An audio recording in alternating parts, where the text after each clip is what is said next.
Hi, everybody.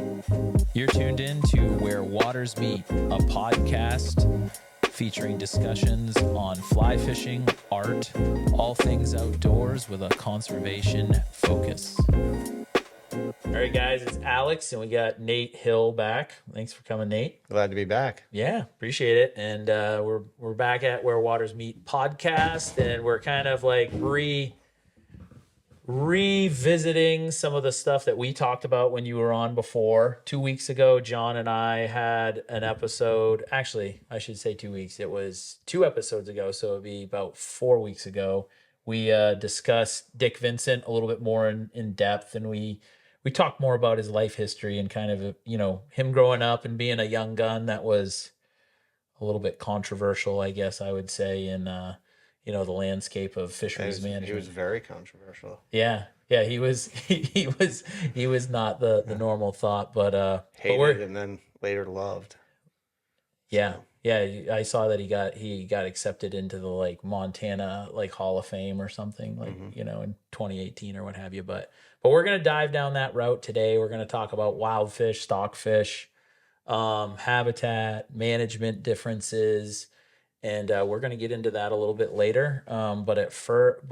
First thing off right now, we're going to talk about kind of the conditions we've been dealing with on our rivers, which hasn't been ideal. Yeah, I mean, I always tell people it's not ideal for us as fishermen, but it's ideal for the fish. Yeah. It's really good for them. It is. And I mean, and the fishing, and this is when you can get big ones, so it's hard to complain.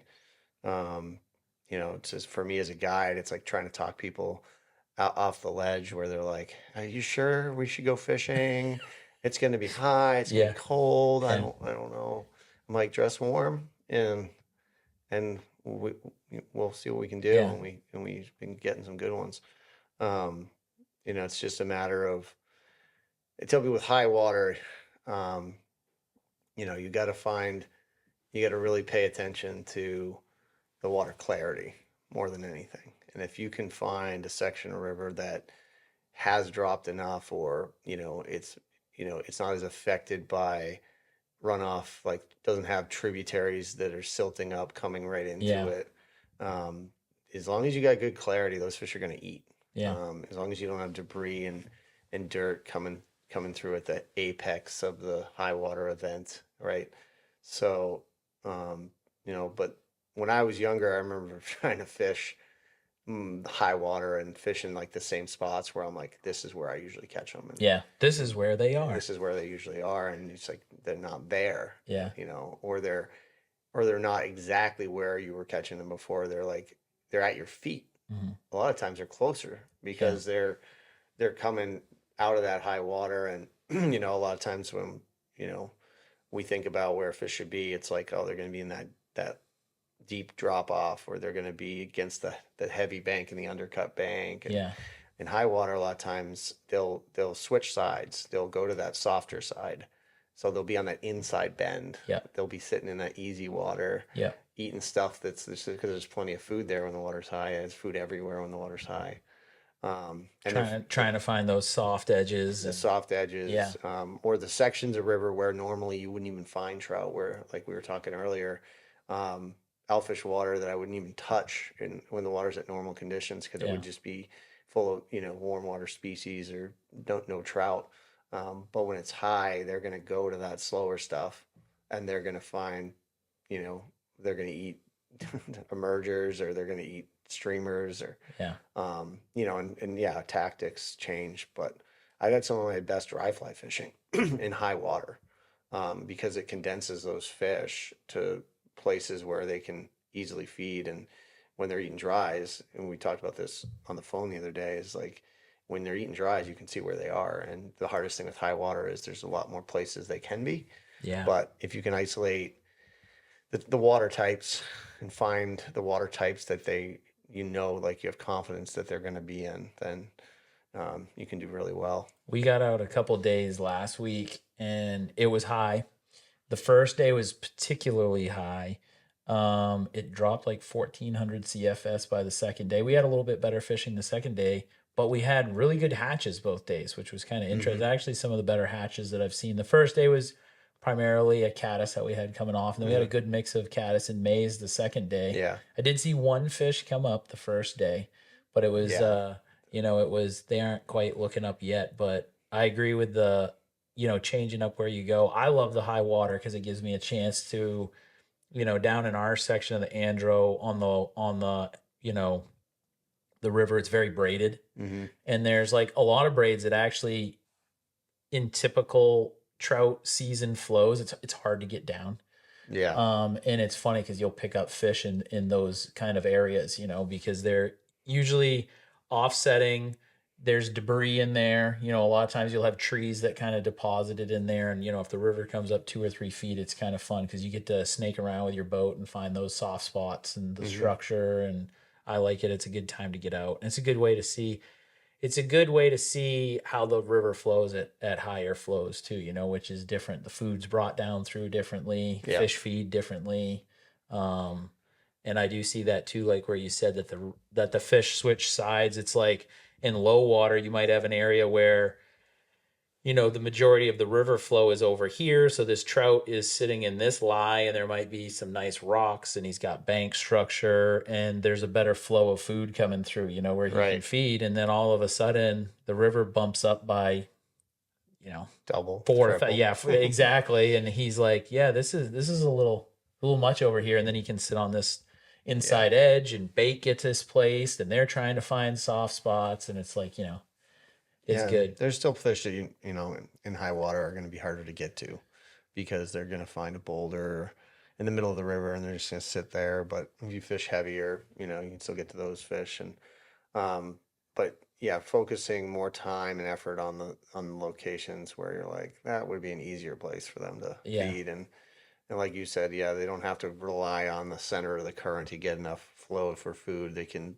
sit on that edge, and there's so much, like we'll talk later about worms and stuff, but there's so much food coming down the river, and I think that's the thing that the biggest silver lining is the growth rate of fish when you have a few high water years in a row like we've had is just astronomically higher. I Yeah. mean, growth rate, survival rate, water temps are colder. There's way more habitat. If you take a river that's going to be at 500 CFS year round, that river is going to hold that amount of fish that Yeah.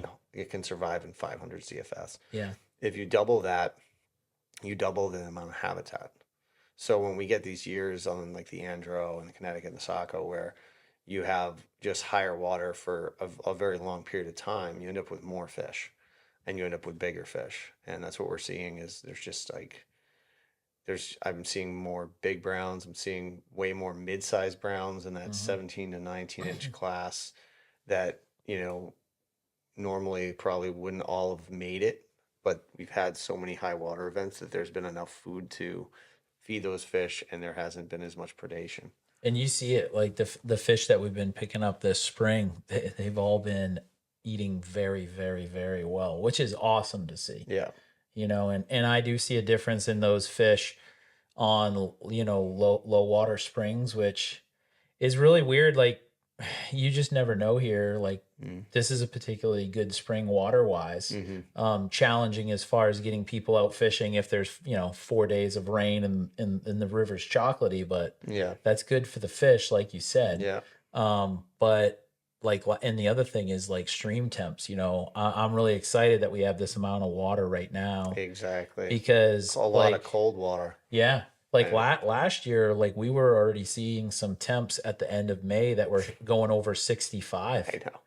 And it's I like, know. and it's like right now We haven't today, hit it's like, 60. We haven't hit 55 yet. no, I mean, like, the river's still in the 50s, and like, and that's the thing too, is we're having cool weather. Like right now, it's, But it's I what, bet the what is the river's in date? the What is the 40s. date? It's the 22nd. Yeah. So it's the 22nd of May. And like today, I don't think it's going to get into the 50s No, up here so in I Bethel. think So I looked at the water temps on the Saco right now and it was dropping this morning. It yeah, was at 46. it's awesome. 46 degrees. That's like late April temps, Yeah. like Yeah. we're like, that's really good. Yeah. And I mean, yeah, you're gonna have to wait for that mayfly hatch. I mean, like I talked about catching fish on dries in high water. That's not right now, but when you get that high water a little later on, yeah. But those hatches will happen, right?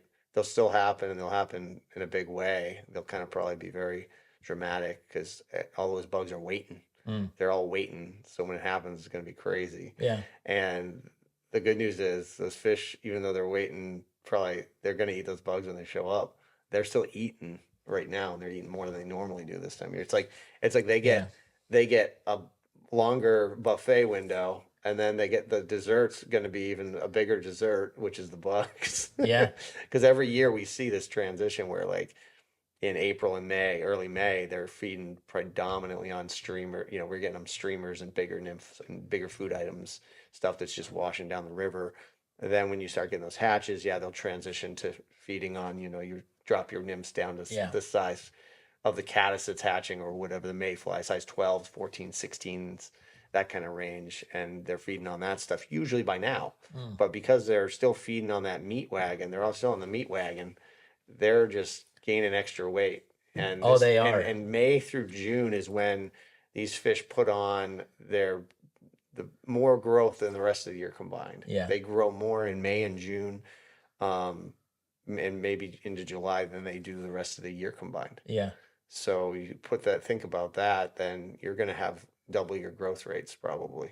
Yeah, and I think like the water that we're seeing too, we're probably seeing double the growth rates now, and I think what probably factors into that, maybe not so much for the Saco or Connecticut fish, but the fish that we encounter on the Andro in New Hampshire and down here because we experience warmer water in those river systems. Yeah, no, and even in you know. I mean everywhere, if you have more flow, even if the water's colder, I think you're still going to get fish that they can grow for a longer period and Yeah. grow faster. Well, and like if we can, it's one of those things where like I just think of it too as like, we have those years where the waters get marginal in the main section of the river, for ideal trout Yeah, you're metabolism talking and about this habitat. summer, yeah. Yeah, it's like, you have years Yeah, so where you it's get like more mid drastic. June, it's kind of getting kind of dicey, Yeah. and it's like, but if you have enough water that date gets prolonged another 3 or 4 Yeah. weeks. Now you get another month of growth. Exactly. And like 2 summers ago, like we had super high water because all it was like thunderstorms like up above us, you know what I Yeah. mean? So like the river down here, I don't think went under 2,000, 2,500 all Exactly. summer. Yeah. And I kept having pretty cool flows. It was Yeah. great, And last year was more normal, Yeah. but it still never got like low. It was was more normal by the summertime, but we still had 15. I don't think it ever got below 1,500 in New Hampshire out of the dam in Errol. No. So whereas I've seen years where in the fall it was down to like 800, 6 something. Yeah. And so because you've gotten through that period, a lot of those bigger fish survived through that. Maybe Yeah. they weren't growing as much, but they're there. We were seeing a lot of good size 16-inch to 18-inch class fish last fall. So now all those 16, 18-inch fish are just growing this year. Yeah. And I'm excited to see what we find when the flows do drop enough to like fish it more effectively. Some of the sections that are faster that you just really can't, fish now because you're flying by. But there's still options, and like we were talking about, you just have to be creative and fish different ways. Yeah. And I mean, I like fishing high water. Clarity, I agree. I think that's the big thing. Yeah, Like, clarity is the only trump card. I mean, it is like, and it's hard to have clarity if your water's rising, So usually it's on the drop that things start to clear Yeah. up, and it doesn't have to be super clear. It No, just and it has depends to on be the clear river. rain, Like yeah. I was talking about this, and like I found on the Saco more than even the Andro or the Connecticut, if the water's dirty, it really deteriorates the fishing, and I think it's because it's a lot of sand, Yeah. and you can feel the sand on your line when you're fishing, and Yeah. it's like then when you can feel that sand, you're like, oh geez, because you know that those fish are just hunkered down. They don't want to work. They don't want to put that sand through their gills. Yeah. But other rivers I've seen where, like the Andro and the Connecticut, sometimes the water will look, I would say, even dirtier than it does on the Saco. Yeah. Because on the Saco it's sand, so it doesn't look that bad, but Right. it's just But that fine that particulate. grit is in the drift, yeah. Whereas when it's just like kind of a stain in the water, Yeah. and you can still see your fly when it gets close to the boat, like 2 feet down, you're like, yeah, the fish will find that, and they don't care to feed it, it's more like presenting something they can see. If they can see it, they'll eat it. Whereas when there's just too much sand in the water, I don't even think like if they can see it, but they're not going to eat it because they're not eating. Yeah. Um, I'd never even really thought about that. That's a yeah, good That's I hadn't either until I no, yeah. experienced it over and over Yeah, no, on that's different rivers, yeah, like seem same clarity, but right. fishing very differently. Yeah. So, That's a and good to that point, observation. the fortunate thing of the Saco is if it gets like that, it doesn't stay that way for long. So you might have one day of peak flow Right. where it's sandy and gritty, and then it drops and cleans, Right. That's and heavy. Yeah, the sand has and weight to it, then so yeah, once I'm that sure it water's does. tea colored, those fish are right back on Yeah. feeding. So Yeah. Yeah, and we don't get even down here like it's a very gravelly base. The main stretch of the Andro is a very small aggregate, a good yeah, portion of it. We have sections that are bigger, but like a lot of that sandy sediment type stuff is kind of washed out. And it's yeah, kind of the layer that you're on is yeah. actually pretty much It's just more stone. Yeah. gravel and rock and Yeah. bigger. Up north, it's like there's not much sand at all. Yeah. So yeah, I don't see as much of an issue with it further north even. And you get in down here where you've got some of these mountain streams that come in, and when they peak, it can get pretty dirty and tough. But again, they're very quick to drop. So Yeah, they are. I Yeah, mean, crazy yeah. quick to drop. Yeah, the wild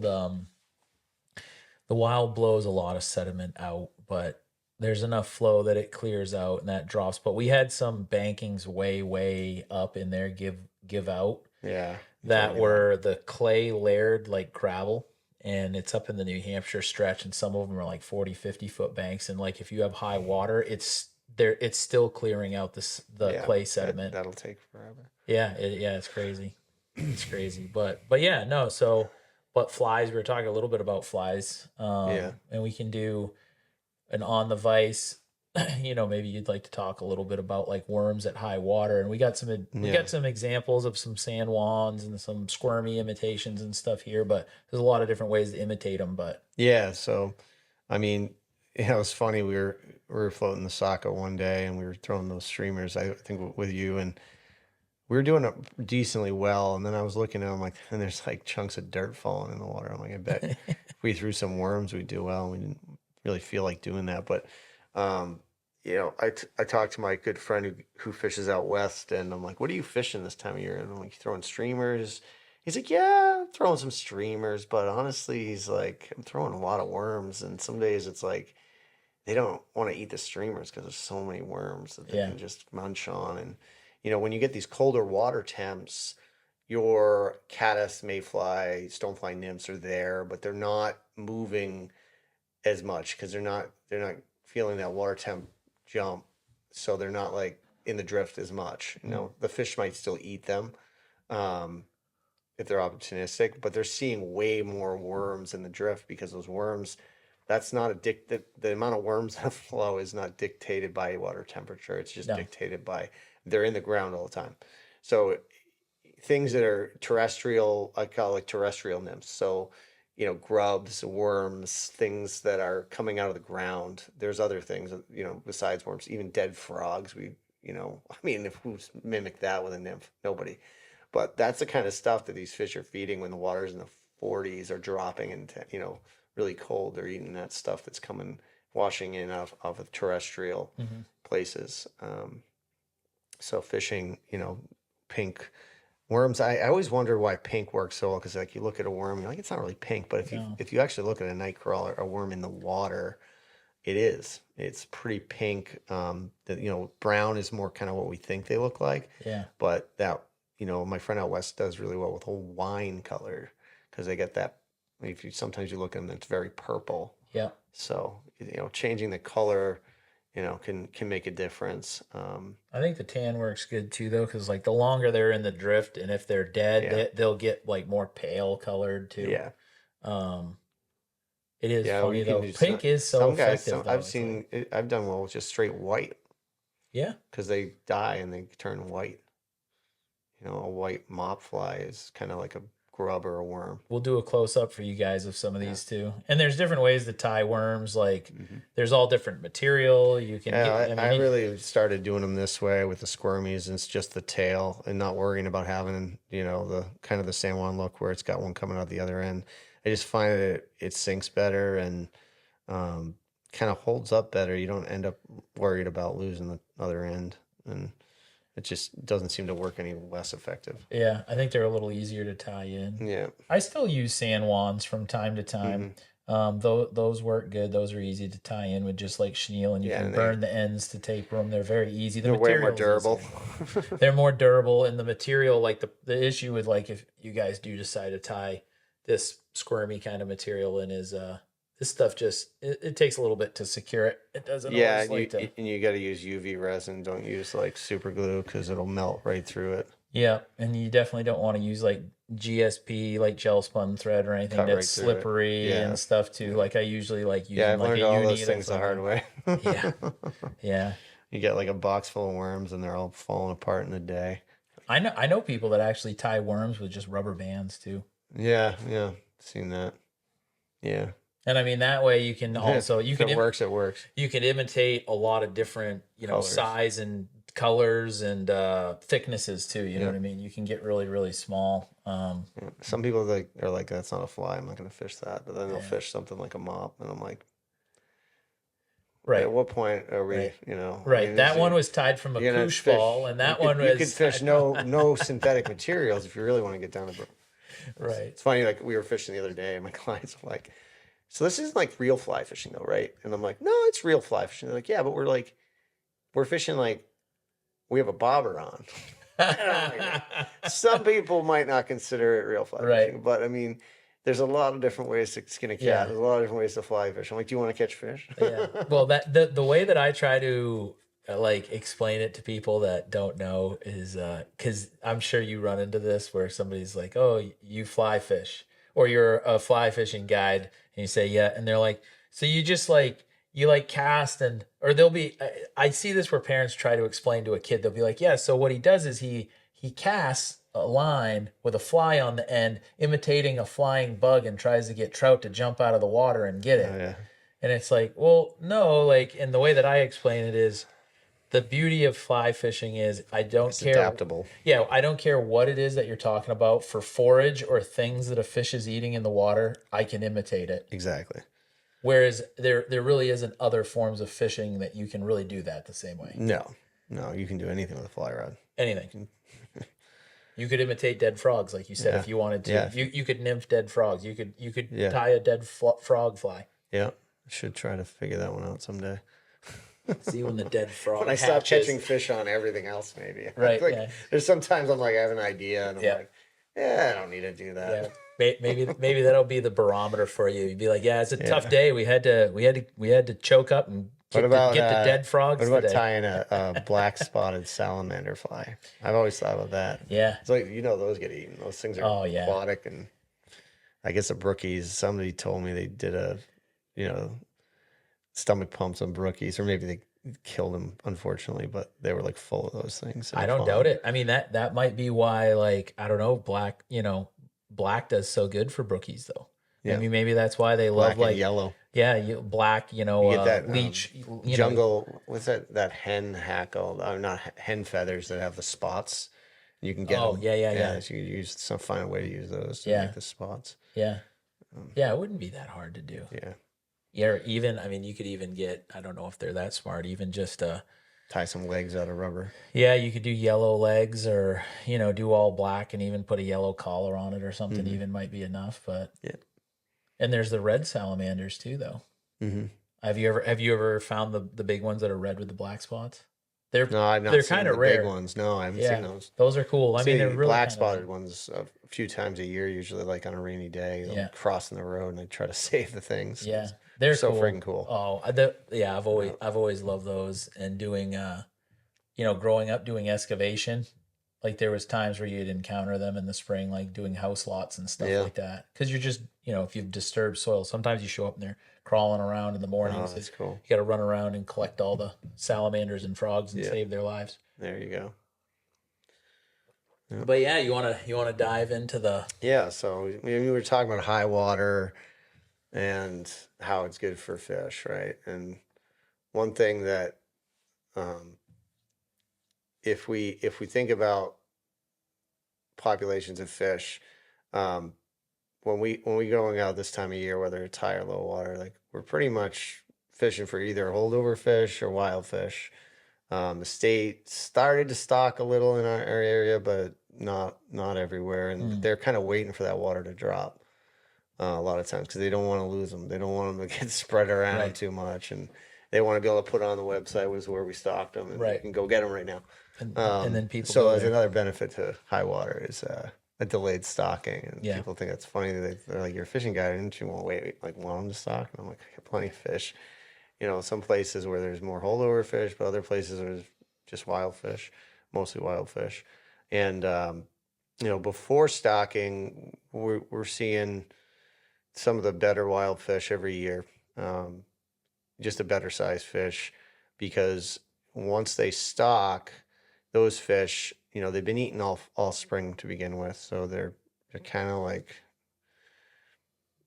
pretty dialed into what's going on in the river. The stockfish come in and they're just like confused, they're ravenous, they're mm, feeding like crazy. yeah, So you put those fish on top of the wild fish, and those fish just clean up any food source in that area, specifically where they're put. So the wild fish have to move. We were talking about that. They have to move and they have to find other locations where they can feed more comfortably and not have to compete yeah, with the hatchery size fish, which are usually about the same size that they are, or maybe a little smaller, maybe a little bigger. But they're in the same. It's affecting the stockfish, and we talked about Dick Vincent found this in his research. Stockfish are affecting the catchable size stockfish are affecting the catchable size wild fish the most yeah, because they're going to try to feed and exist in the same habitat as the larger wild fish. And the smaller wild fish, they're in shallower riffles, they're in tributaries. There's a hell of a lot of them. Their attrition rate's pretty high to begin with. So the number of the smaller wild fish that survive year to year may not be as affected. I'm thinking it's probably still affected by stockfish, but right, not as much as that number of wild fish that is in that competition zone yeah, with the stocked yeah. fish. Because like you said, the catchable size trout that is stocked, say from 10 to 14 inches, is inhabiting different water than a 4 inch, trout Yeah, and or a 5 or 6 inch trout. yeah, And then but then what happens there, because what you see is you don't have as many of those young year classes, mature into, yeah, mature year classes. And that's what Dick's research showed, and that's definitely what we see. I think that we're dealing with a big system, and we still do see nice wild fish, but we don't see it materializing to the level that it should be or could be. yeah, It's just yeah. And we're seeing, like I see more wild fish where there's fewer stocked fish in sections that can get away from where there's stocked fish over and over.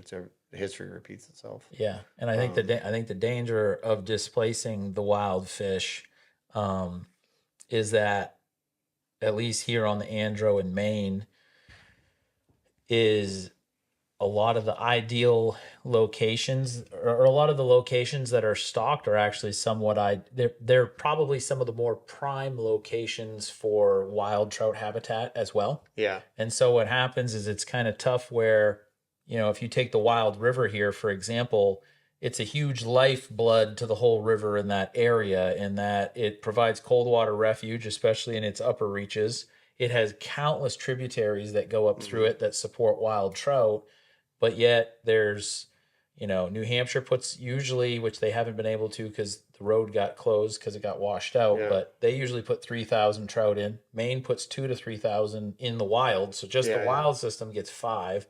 Then there's 5,000, 6,000 that get Right, right. stocked in that region. And so what happens is we'll see wild fish there, Yeah, pre-stocking, Right. and we also see it very late season when most of the stock fish have died off. Like say Exactly. late October, November, we Yep. can See pick the up same fish thing. there.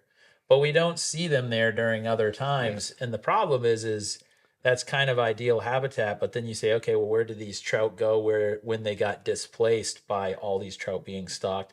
And the sad part is usually they go to less favorable habitat, you know. So not only are they having to deal with excessive energy expenditure Yeah. by moving unnaturally, so Yeah. They're not taking as many calories and they're burning more. they're 'Cause they're burning moving. more, and then they're probably having to summer over Mm-hmm. in spots that aren't as ideal. And let's also factor in that there still are stock trout in some of those spots. There's also probably way more wild trout trying to compete with each other in those spots, whereas normally maybe there'd be a couple, Yeah, right? And then the rest of them would be in these other spots where yeah, there's thermal refuge. And when you can go to a spot where like all the stockfish are going to go there because it's colder water, and that when you fish that spot earlier in the season you catch wild fish. Well, you go there when the fish would need it the most, and it's like there's very few wild fish and there's tons of stockfish that yeah, are taking up that, and those fish aren't even going to survive yeah, to build equity, which I was talking about last year, that metaphor yeah, of yeah. a river being an owner, something you want to build equity in, Rent like rent versus own the river. versus own. But you also had a rent to own. Rent to own. There's all sorts of ways to look at it. Like you can try to own one section of a river, see how it works. And that's more like, I don't think that's the way I would like to go about it. But if you're trying to convince the masses that this is a good idea, Yeah, how do you sell it? And it's like, well, all right, let's take this section of river. We know it has wild trout. We know it has stock trout. Let's get rid of the stock trout. See what happens on this section. yeah, And then we got another section similar. What happened there? yeah, And that's why I also think, like, when we do these surveys of trout, though, like, let's survey the river before we stock. Let's see where the fish are. Let's see how many there are. And then let's survey it after they stock. Where do they go? right. Like, let's prove this stuff that we know is true. I'd love to see a telemetry study done where we're able to tag wild fish and then see that Yeah, displacement. you got to tag. And I think it would be pretty mind blowing, people seeing where these fish end up going. Yeah. But I think that the problem that I see with like them displacing, like you said, and then there also being the stock fish too, which we see all the time, and you just made note to it, where like you'll have wild fish, they stock the catchable size trout on top of them. The wild fish displace. This might be a really great cold water refuge spot, Mm-hmm. and then you go there, and I know you've seen the same thing all over, and I have too. Is that suddenly now you got like 300 or 400 trout sitting here. And the hard part is a lot of people might even target those trout, and then they're like, "Wow, the fishing was great. We caught like 40 brook Right. trout." And there's no wild trout here, so why would we stop stocking it? Is the argument I always hear. Right. And so if we're doing these, if we're surveying our river after stocking with rod and reel, fishing spots where we know people catch fish because we think that's what we should be doing. Like, we should survey the spots that people are going to fish, Yeah. right? Well, we're not going to learn anything Yeah. really, Yeah, because we're fishing all over stock trout, and we're fishing in a way that that catches stock trout. I really think you have to do one of two things, and hopefully both. Is survey, if you're going to survey with rod and reel, do it before any stocking, and see what you find and where you find fish. But even better, if we could electroshock, Yeah. because then you're gonna find fish. You're gonna find wild trout in spots that you weren't even fishing, and whether it's before or after they stock. Mhm. Because these fish, like you said, they're finding places. Like, I know there's more wild trout than I can find in the cold water refuges I know of, because I don't see them there. Right. I'm like, where do they go? They're somewhere, Yeah. and I know there's spots that I probably don't even know about where these bigger wild trout go, and then they show up out of nowhere when the conditions are right where you're fishing. Yeah. But they're not always there. And the hard part with the cold water refuge spots too is that They aren't all what we think they are too. They aren't all tribs. You know, there's Yeah. many spring holes. Springs. There's areas that are just odd, interesting Yeah. spots with like, areas that have boggy areas, next to a river can have cold Stuff that seepages and to the like naked eye does not look like trout habitat. no, you'd be like, wow, that's like kind of frog water over Yeah. there, you know what I mean? But you could actually have a cold area. And like I think that the hard part too is sometimes fishing in figuring out where cold water refuge spots are. I find out more even just through observation. There's one spot here on the Andro, which I'm not going to mention because I don't want anybody to take advantage of it. And I don't fish it when it's being used as a cold water refuge spot, Yeah. but it's caught on. And unfortunately, I don't know why, but I don't know if it's word of mouth or what, but you go there in July and August and there's people that come out and they know that if you go there at the right time, like Yeah. at night, and these fish, they'll sit in this cold water and they'll hang out. And then there's still these good hatches that happen on the Andro, like when the water's too hot. And the fish, they'll come out and feed opportunistically, when the water's warm Well, at fish. 9 at night, and That's then they go the back. unfortunate thing about trout is that when the water's warm, they still eat. Yeah. They have to. Yeah. So sometimes I think people are like, well, I mean, the fish can't be that hard off. They're still feeding like crazy. Like, Yeah. they still Yeah. eat. They're going to eat when the water is a little colder. They're going to eat when there's bugs, but they're still going to eat. I mean, I've seen fish feeding in 70, they'll still feed in 70-degree water. Yeah. Um, Yeah. but the other, especially if the feed's there, that, yeah, they have to eat. They have to yeah. eat more if They're anything, expending 'cause more energy. they're burning more calories. Yeah. The other thing to think about is like, there's all these sections on the Andro where there's like miles of slow water, right? Mm. We don't even trout fish it, to be honest, because it's like, I don't know. There's all these better looking sections. Right. But you've got tributaries that you can't even see. You've got springs. There's probably spots in the middle of like these long ass slow sections that are there's a bunch of trout, bunch of wild trout, bunch of whatever. I was actually like getting sandwiches for my trip the other day, and the guy behind the counter was like, "Oh yeah, when I was a kid, we used to fish up on the Andro, and we'd find anywhere there was a culvert, anywhere in the slow sections, and we would catch a pile of trout, big browns." Da, da, da. And I'm like, that makes sense. And it's like, and you'll see you guys up there like throwing worms in every culvert, Yeah. and it's like, ugh, like how many fish are using that, and Right. you don't even know like what fish are using that. Right. It could be like all the wild fish. Could be. And That's that. I mean, that's the culture set though of like, I want to catch something to kill and take home, or I'd like to see this fishery, better. I mean, that's yeah, it's fascinating. People's minds can get changed. It's funny how you put them in a different setting or you set things up as a guide. Like we had some clients the other day, and they historically used to go to northern New Hampshire and fish the ponds, and they would keep fish. And they were like, they started calling us because they were like, we go into these ponds we've always gone to, and we're not catching nearly as many fish, and we don't know why that is, right? But we want to catch fish again, and we're Right. like, all right, well, we can take you out, but it's all fly fishing, it's all catch and release. That's what it is. And they're like, okay. And then we're fishing, and they're like, yeah, so this is catch and release because like there's just not as many fish, right? And like we need to protect them. I'm like, yeah. And they're like, oh yeah, that makes sense. And they're like, yeah, I think. And I was like, the ponds you fish, like, I said one theory I've heard is that like once they started opening everything up to ATVers, pressure just increased. People are keeping just as many fish, and I've heard from multiple sources that there's not as many. They're like, yeah, that's probably what it is. And so like people get it even when they're the perpetrators, or like maybe they were keeping fish, but they can connect the dots. It's not like it doesn't make sense. It's math. Right. You have twice as many people fishing and keeping the same amount of fish. You're gonna have fewer fish. Yeah. So I like to try to, like I could be like stubborn and be like, I'm not gonna guide you because you killed a trout once.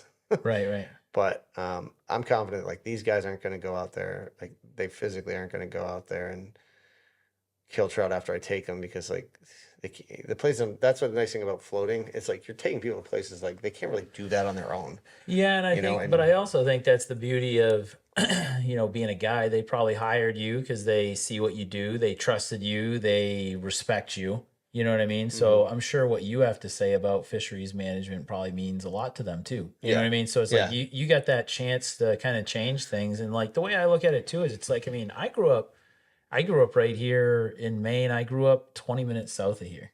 You hmm, know what I mean? And like when I grew up, we had a brook trout stream behind my house. And like I've said before, I mean, 6 years old, I knew how to gut a brook trout and cook it and eat it, hmm, and I would do that all the time, yeah, and like that in the family that I was brought up in, you didn't really fish for sport so much yeah, as you fished because it meant that you got to eat fish tonight, yeah, and like but then I caught more fish, and then I caught different species fish, and then you get, then I bass fished a ton because we had a camp on a pond in my teens, and then, I met my wife, and she liked going to the beach, and I just burnt. And I saw people catching stripers, so then I started striper fishing, and then I got back into bass fishing, and then my brother-in-law got like a fly rod when I was in my 20s, and then I'm like, yeah, let me try that. And I'm like, oh, this is cool, and then that turned into this whole progression. So it's like, everything's a journey, and it's not like some people.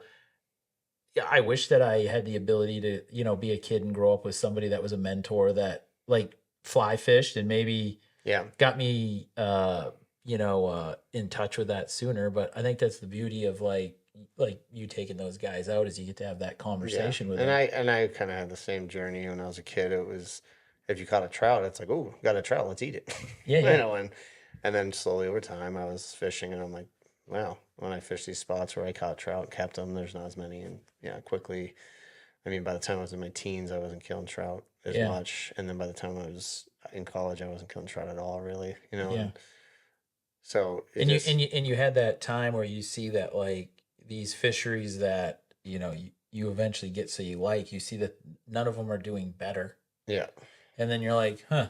And I mean, that's kind of what started it it was a for me. priority thing. And I know I was talking to, this is kind of a little bit off topic, but connected to that. But I was at a fly fishing expo, and I was talking to, might have been the owner of, I think Three Rivers, that's up in, Labrador, Brook Trout Lodge up there that you get flown into. And he was saying how he was blown away, how different Quebec was in their management of brook trout to them.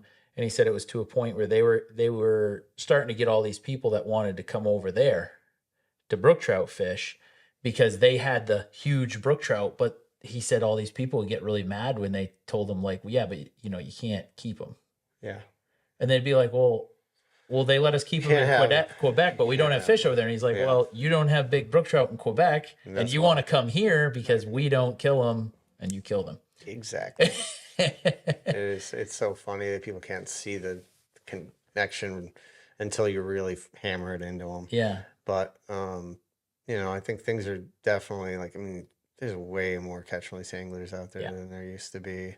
People are doing it for the experience. I mean, I get so many people that are just like, I want the experience. And Yeah. it's all about the experience. It's not about filling a freezer and stuff like that. And I get keeping fish, and I get the connection to, harvesting your meal and Yeah. all Self that. And that's sustainability. And romantic and everything. But, you know what I mean? I'll And still like, I mean, if I caught a bunch of white perch overpopulated in a pond, I might keep a right, couple. right, But when it comes to trout, right. like you said, I mean, I just think that whether they're stocked or wild, like, unfortunately, you kind of have to view it as the same, because if we want the wild trout to be a sustainable fishery recreationally, we can't really condone the idea of like consuming trout, Yeah. because I don't think it's sustainable. Like even like out west where you've got 3,000 fish per mile or 5,000 fish per mile, the guides don't keep trout. Yeah. And I was talking to my buddy who worked for Fish and Game out there, and I was like, what do you think if like you have so many trout, right? If the guides were like, what if they just let like their guides keep one each? You think, I'm just playing devil's advocate, because it's like you face this argument a lot. It's like, well, we want to have both, a balance. And he's like, well, you think of it this way. He's like, you say you get 3,000 fish per mile, and you're putting 50 boats down that river a day, and you take 50 fish a day times 100 days, he's like, you already cut that population in half in 1 year. And I'm like, holy shit, you're right. You know, Yeah, it's yeah. like wouldn't take long Yeah. when you get that much pressure. But if you manage to catch and release, you can have that much pressure and still have good fishing, Right. because you're not killing the fish. And I think like my gripe, which with catch and release angling, which I don't really have one, but this will be my gripe for a certain demographic, and this is what I see here a lot, is that I see a lot of people that say I'm catch and release and they don't keep a thermometer with them. Yeah. And I see people out here, the river will literally be 75 degrees. Yeah. And I'll see people and they'll go out and they'll catch, 20 trout. 20 trout. And they say, well, I was catch and release. They all swam away. And it's like, well, that's the wrong thing. You know what I mean? That's the wrong idea. And it's like, and then what I'll say to So it's them, not a gripe against catch and release. It's the catch release itself isn't enough.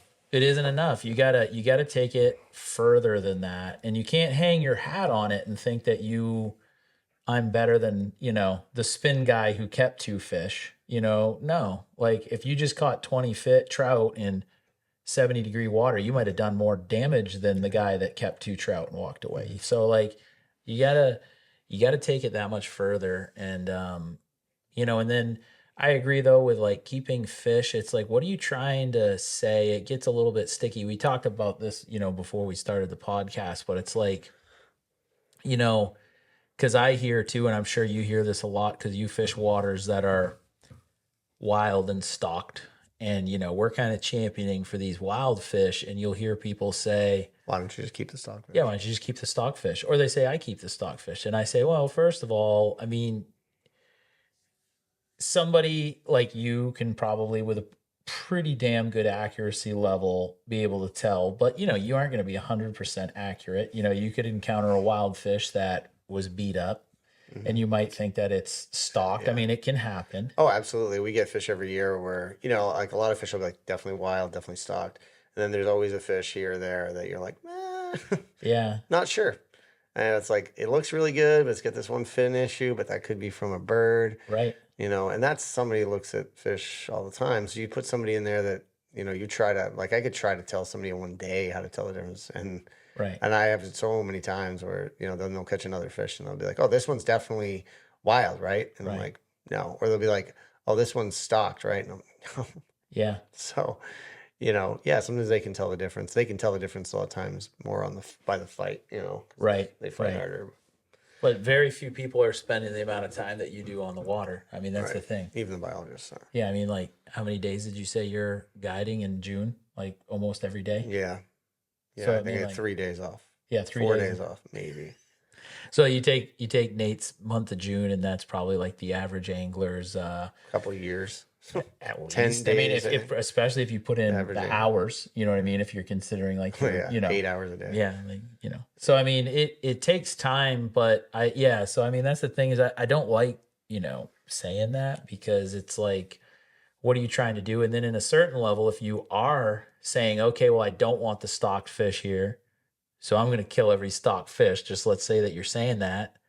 Unfortunately, you're just completely tying into that put and take management style, which is, well, we're just going to put a bunch of fish in there. So there's a bunch of fish and people can keep them all and take them home and eat it as put and take. Mm-hmm. So it's like, I don't know. I don't want to Yeah. I don't want to give into that. But Mhm. anyways, so we talked about the wild trout before and after stocking. I mean, I think we Yeah, that's covered what that. so before and after stocking, so the one thing we kind of just to like wrap that up, once they stock, yeah, we're catching fewer, we're finding them, or we have to look in other places to find them. And but then in the fall, when the stock trout start to die off, you see fewer stock trout, you start catching more wild fish by October. You You were do. talking about the same thing. Yeah. And it just kind of closes the loop on like, yeah, this is what's happening. Because if you just thought it was like, you just saw it like at one point of the year, it'd be like, well, maybe they just die. All this wild fish just die off, or I don't know, but you know what I mean? When you can see it go one way and then back to the other Yeah. from on bookends of the season. It's so obvious. It's even more obvious that the stock trout aren't surviving as much as the wild trout, Yeah. even despite all the things that are And happening. I'll put up a picture so people can see those two trout that I showed you Yeah, that were caught. They were literally caught. I got a ton of those too. Like Yeah, send them because it's like these two fish were caught in the same anchor hold in the exact same location on the exact same day, and like you get to see what a catchable size, like the stock bow was probably 16, 17 inches or whatever, probably 16, and it looks terrible. I mean, it's lost a lot of weight. It's got that yeah, oversized head. It's got no fins, and like I do see more interaction between the few. I will see wild fish move into areas where there are still stocked fish late fall if there's not very many stocked fish, which there isn't because pretty much over 90% of them have died. And then in the spring too, but yeah, it's the tough. funny thing to me is you'd think you'd see that drop off like through the summer, Yeah. that they'd all just die. And I see it a little bit, but it seems like the stock trout really drop off like in that later in the fall, Yeah. right? Like, September, October. yeah. And I wonder if it's because they're like, they just can't handle the changes, in Right. food sources or whatever it is, or Or maybe that's just the threshold of how much weight they put on. Cause like what, yeah, they starve to death. yeah, because like the thing that That's I kind of, noticed, like I don't interact with them really much during July and August, yeah, down yeah, here because it gets warm here quick. yeah. So I don't really know what they look like midsummer because I'm not fishing the river because I don't want to fish it in warm Hmm. water. But then yeah, you get to like I mean, if you catch a brook trout in September, if you do That's find true. one, When I've caught them in September and that, in the lower river, even up high, oh, they just look terrible. they're skinnier than they were in the spring for sure. Yeah, they Well, I look like lost. I call them brook trout Yeah. eels. They just So kind that's of I think it's a combination of changing food sources, and they just can't like yeah. And last I long. mean, and I think like I've been thinking about this too. Like I think luckily, in our lower stretches here, we're very lucky in the section that I fish of the Andros, 45 miles of undammed river, Yeah. the Androscoggin River. And then we have like more large tributaries than some of the other sections, because we have so many small tribs that support wild trout. But if you're just talking about the big tributaries, I mean, we've got the Wild, we have the Pleasant, we have Sunday the Sunday River. River, the Bear, and the Ellis, all huge tribs, and they Yeah. all supported, wild rainbow trout. I mean, Mm, my grandfather used to go up into Andover mm, in the Ellis and catch wild bows. They'd go up there specifically to catch bows, like, back in the 50s. Like they've been around for a long time and they got around. But I think luckily for them with the stalking, I think that, whether you're a fall spawning trout or you're a spring spawning trout, like the rainbow trout are, or whether you're a brown or a brookie spawning in the fall, you have extremely reduced numbers of stock trout around those times. So that's the only plus is like absolutely. fish entering the Yeah. wild to I think spawn that's or why any we of those still have things. wild trout. I And do too. I think the stock trout don't spawn successfully if they try at all. Yeah. And that's why we see the numbers we see of smaller wild trout in the tribs. We're talking about what are the effects of stocking on, or what happens when we stop stocking was kind of the next thing. So Oh yeah, I, and like what can yeah, people expect if there's changes? yeah. So Yeah. we were talking about how like the stock trout are going to affect those, adult fish even more than the smaller wild fish. So I hear it all the time when we talk about not stocking, and people are like, well, then you'd have to wait like 10 years for the fishing to get good. Right. And I'm like, if you look at Dick Vincent's research, they doubled the number in, I think, in 2 years, it was quadruple, Yeah, it was right? like The numbers were I quadruple. actually yeah, I can keep talking. I'll Because what's going to happen is, I mean, a rainbow trout's lifespan's 5 years, a brown trout's longer, a brook trout's sometimes 3 to 5 years. And some rainbow trout live a little longer, but um, if you think about the fact that every year, the highest quantity of fish in any fish population are that first year fish. It's like 90% of the population are first year fish. People don't realize that when you're catching like, so if you're catching a dozen 16, 14 to 18 inch wild rainbows in a stretch, there's way more that are way under that you're not even targeting, that Yeah. are the 1 year olds, the fry and the small sized fish. They're 4 to 6 inches. So if you stop stocking that river, then all of those 1 year olds have a chance to get bigger. Yeah. So in 1 year, you stop stocking this year, by next year, you're probably going to see a lot of 10-inch wild fish around Yeah. in 1 year. Like Yeah. if they didn't stock this year, next year, Right. you're going to see tons of 10, 12-inch wild rainbows, because that's how they grow in a year. They grow 5 or 6 inches. And I think And that's then important. in 2 years, you're going to have that year class. The next year class, you're going to have a ton of mid-sized fish. By 3 years, you're going to have a lot of big fish. Right. It's not In like 3 years. It's not like we're taught, and I think a lot of people don't know the lifespan of a trout too, Yeah. like what you're saying. And obviously, brown trout are going to be your oldest, livers, in the river. But like, it's not like we're talking about smallmouth bass where like a trophy smallmouth bass is 20 years old. No. So it's not like you're Trout saying grow fast. It's not like you're saying, okay, we got a 20-year period of time. No, I mean, we're talking like a 5-year-old fish is a big trout. Like a 5-year-old trout that's a big trout. And so couple that, like I'm talking about how many more fish are getting recruited into the population that's already there, but factor in the fact that we are already seeing a good number, right, of 14 to 16 to 18-inch fish already with stocking. So you take that stocking away. Now those fish in a year are going to grow way more than they would normally. Right. Because they're not dealing with those stock fish. So in 1 year, you're probably, you're catching a lot of more small fish, but you're also probably already going to catch better, bigger fish. Yeah. Because those bigger fish are going to be better quality. In 1 year, they're going to have a higher survival rate, and they're going to have a better growth rate. And like in 2 years, it's even better. In 3 years, even better. And like by 4 years, I think you're kind of where you would be. I think and I think like Dick's research shares that, and I'll say some of the numbers here so people can get those, but like there's that Nate and I both caught a rainbow trout. We compared spots on that last year. We caught the same one. It's a good fish. Yeah, it was a nice fish. It was 18 inches, and I scale sampled it, and it was 7 years old, which is a very old bow. Yeah. And that rainbow trout should have been much bigger than that. You know what I mean? And it's what you're saying, where, you can only have so much biomass in a river. And the problem is like what we're saying is like, a river can only support X amount of fish pounds of flesh. You know what I mean? There's a threshold. And if you stock all these fish in there that die, well, guess what? They're taking up everything that's needed to hit that.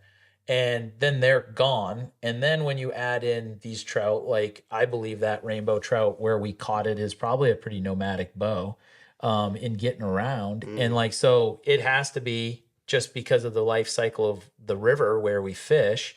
And then you add it having to move excessively due to these catchable size trout and pushing it off, just like what we said. And then what you have is, if you do end up finding a trout that is 7 years old like that, it's just not going to have the growth rates. That because even if, the section we caught on isn't directly stocked, but we know the stockfish move up through there like crazy in the summer, in the summertime. And you never know. It's very likely that fish's spawning area, that trout could actually come all the way down into the main section. We don't know. It might decide to spawn in the wild. That's why I've always wondered about the fish, below the last dam in New Hampshire is like, you got some tribs right near there below the dam, but then you got tribs all the way down. So it's really hard to know like how many of these fish are coming from those adjacent tribs, how many are coming from other tribs. Are they moving up or are they moving down? Yeah, there's a lot we don't know. That would be a really neat telemetry study to catch and tag the wild fish that are there.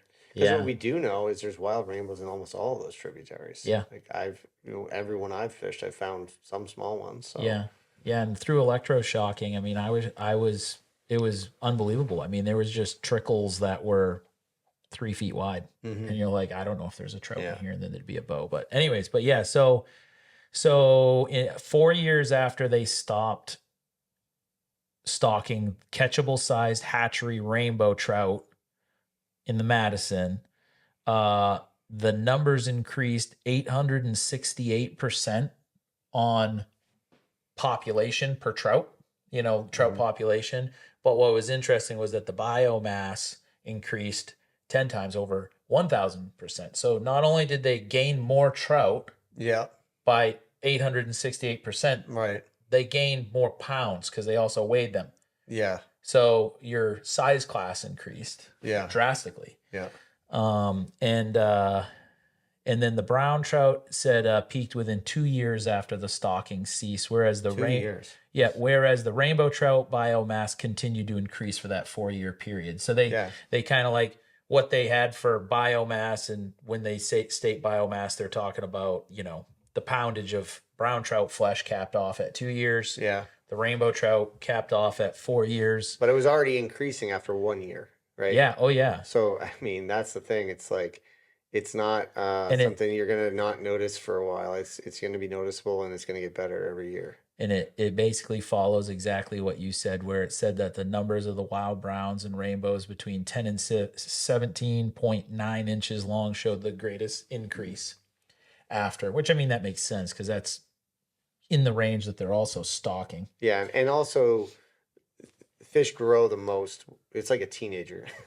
It is. I mean, like their growth rate increases in that mid-size. They grow way more. And then when they're biggest, their growth rate slows down anyway, naturally. Yeah. I mean, it's like once they hit sexual maturity, it's not as quick. It's not that they stop growing. No fish don't stop growing ever, but it just decreases.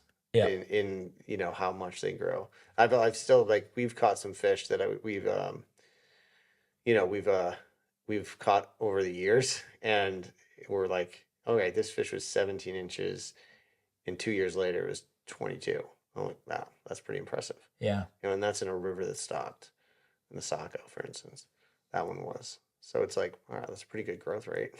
and what could happen if they didn't have to deal with that? Right.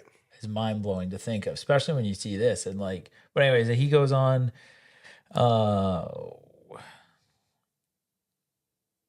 And he said that was the biggest decrease, was their mid-size and big fish, and that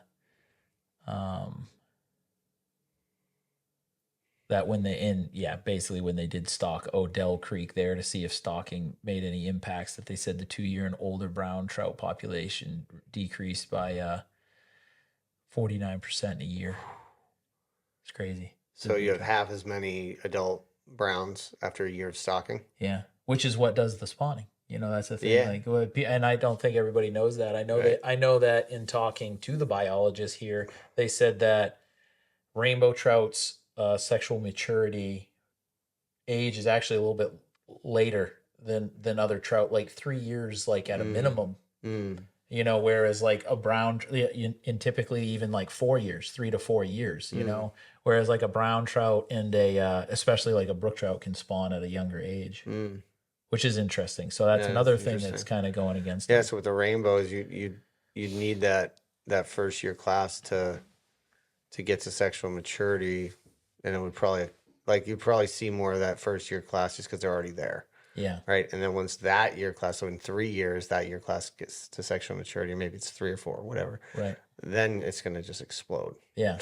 Right. Yeah. So. Yeah. And I mean, like, if you take some of these tribs, and I won't mention them, but there's some that I fish, and, it was neat because we were able to electroshock tribs of these tribs, so it's like a tertiary streams, exactly, like third order. And it was like we were getting like rainbow trout yoy and brown trout yoy and brook trout yoy, which yoy just is short for young of the year, meaning that they hatched out that year. So if you got them in July or August, they were, if it was a rainbow trout, it was spawned out that spring. Yeah. And hatched, or it was the previous fall. And I think that even though, like, I could be wrong, but brook trout and brown trout spawn in the fall, but their eggs kind of don't hatch until the spring anyway. And then rainbows spawn in the spring, and then their eggs hatch fairly quickly. Yeah. I think they probably still hatch like a little later, but they don't gestate for as long as the rainbow, as the brown or brook trout eggs. Well, and the thing that kind of like blew me away was that there were times where we would have yoy, and you'd have a brook trout and a brown and a bow yoy, and there was times where the bow yoy was even like bigger. Yeah. Yeah, I think it's like kind of rainbows, like Some of them were pretty tubby, kind of actually. When I was rainbows are like get on, like they move quick, yeah, like they they're just like, let's like get it going, let's eat. they grow and they Yeah, just go quick. yeah, they're like me when I get up in the morning. I gotta eat. Like I'm ready to That's go. interesting. But I'd like to learn more about the growth rate and like hatching times of every yeah, species because I think it's fascinating. it is. But what was cool was like in seeing that, it was like you got to see a little bit of the social structure of the river where you have young, yoi up to a year in these small tribs that go into a larger tributary, and then Hmm. in there, like just not electro shocking, assisting the biologist, but just fishing that myself, in there, Yeah. I pick up, 5 to 9 inch bows quite often, Right. but Right. not necessarily bigger bows than that often. Yeah. And then and they use that a lot. And I don't really see that size class in the main stem of the river very much. Right. Down near where I am up in the New Hampshire stretch that we both fish, I catch them like that sometimes. Yeah. But and then you find the wild ones that are bigger kind of in the main stem of the river, and in the thing that I think everybody needs to think of, and I think it's good that you're pointing out that the recovery really, we should know how this is going to work pretty quickly. It's not like like if we were able to dedicate 5 years, and we'd have a good handle on what's Yeah. Whether happening. you do the a section of river or Right. multiple sections, but you could do Exactly. one section and study it for 5 years and kind of have a good idea of what your baseline is without Yeah. doing any habitat work. And, I mean, obviously, like in New Hampshire, the regulations are catch and release and just make sure you're still enforcing it even more, maybe. But, we talked, I think the last thing we wanted to talk about was tributaries and, what other limiting factors are. And I think you and I both agree that probably like the spawning ability and the spawning habitat's pretty good. Yeah. But when you look at like I know in a lot of studies they've done on brook trout, if they double the amount of wood in a stream, they double the number of fish. Yeah. So if you could figure out which spawning tributaries are most important, do some habitat restoration on them, make them even more productive, you could probably double that, increase that number even more. Yeah. And, Um, and I would say like that is the one thing that we have going for us down in the main stretch, is that the spawning habitat is pristine, and we have good cover, we have woody debris, and it's extremely gravelly down here. So what's yeah, interesting is like, you have those streams that end up being like, that granity kind of basalt type of rock, or you just don't have any substrate that is that, lends itself to spawning. yeah, And like if you take the Ellis River in the lower sections is quite sandy. yeah. But when you get in the upper stretches of it, it's all pin gravel. It's Right, very right. gravelly. Premier spawning ground. Same thing with the Sunday River. The Bear River has great spawning gravel in the lower reaches to mid section till you get up into Grafton, then it can get a little Yeah, bit yeah. rocky. And the Wild is, awesome too. So it's like, and what's interesting is we have, I want to add it all up. I haven't like actually like measured this and added it, but I want to because it's extensive. Yeah. The miles of river that I'm Right, talking right. about. And the thing is it's completely undammed. All these trips, Mm. there isn't a dam on them. Yeah, It's that's like huge. free fish access, and then you have tributaries Yeah. to those tributaries. So then you think about like what other limiting factors And the could there Pleasant be? too. I didn't even mention the Yeah. Pleasant. So same thing. So I think spawning habitats there. Could it be improved even more? Yeah, I think especially on like the Wild and some of these bigger tributaries where they've got a lot of exposure. Like the Wild is not great canopy, and No, that's the biggest thing that has yeah, going against it. Yeah. and I don't know, how much you can fix that, but there's ways to increase, pool depth and you can put berms in with logs, chain logs, and they've done that on some of the pools in the Peabody, and it's like the best habitat Yeah. Yeah. where they've chained like logs in where we've had some huge washouts because I think they're doing it more for bank stabilization, but it improves the fish They habitat. the biologists were showing me on Evans Brook, which is a tributary to the Wild.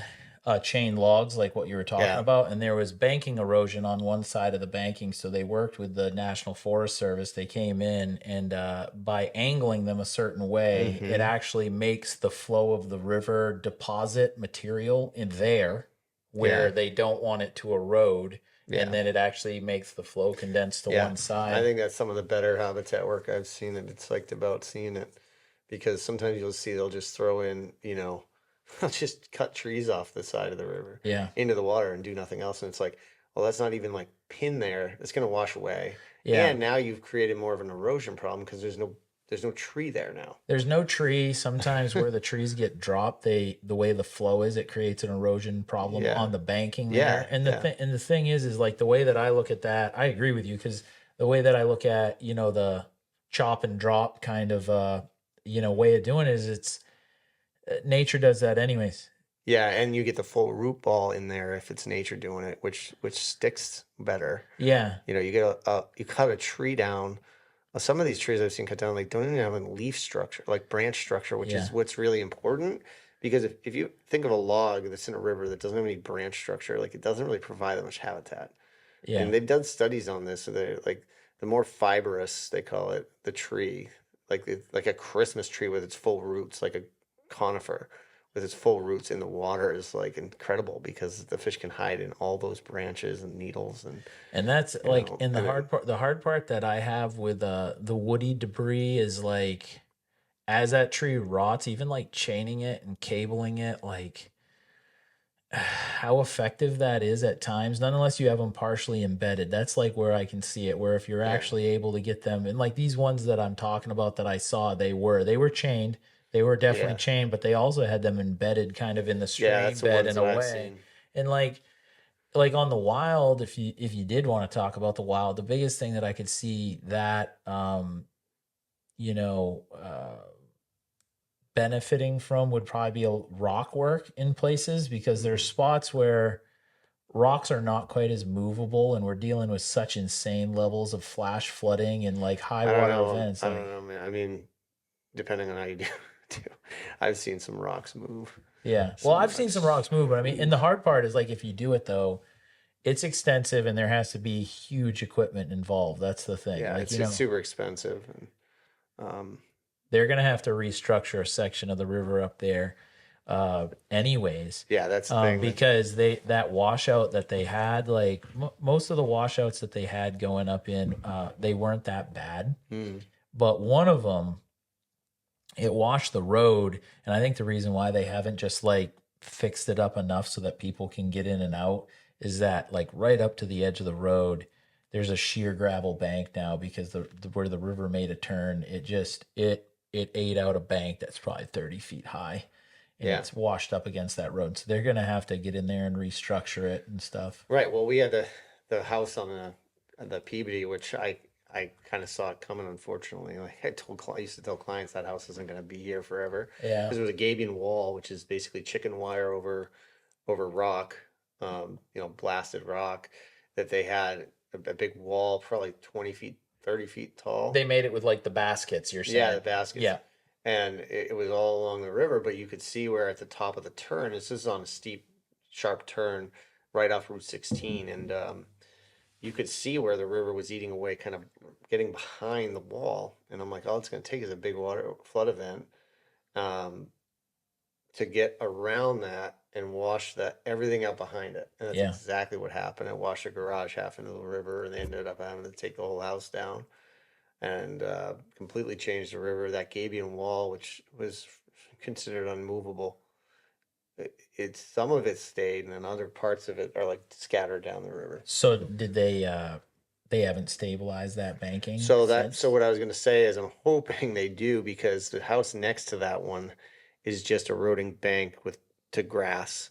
That one's just eroding bank to grass. They took the house out, and I think their hand is going to be forced to do everything they have to fix that bank and to stabilize it because they don't, it's going to wash out Route 16 next. There's Yeah. no way it's not, Yeah. and then what do you do? Like, where do you put Route 16? Because there's a landslide on the other side of the Yeah. river.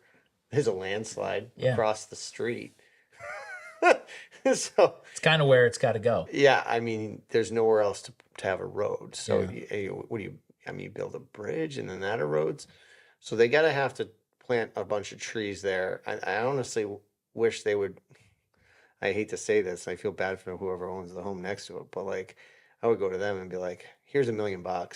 Right. Here's another house somewhere." Right. Because we need to take your house down and we need to plant a bunch of trees. Or be like, hey, you know, how you have this lawn, like we're gonna have to plant 20 feet of trees in their backyard. Right. I don't know what it's gonna take, but it's gonna take a lot because that substrate on the Peabody is not if the topsoil level is like super thin and then it's all boulders and stuff below that. It's hard when you get into sand or gravel or any of Yeah, it's that just kind of super thin stuff. topsoil.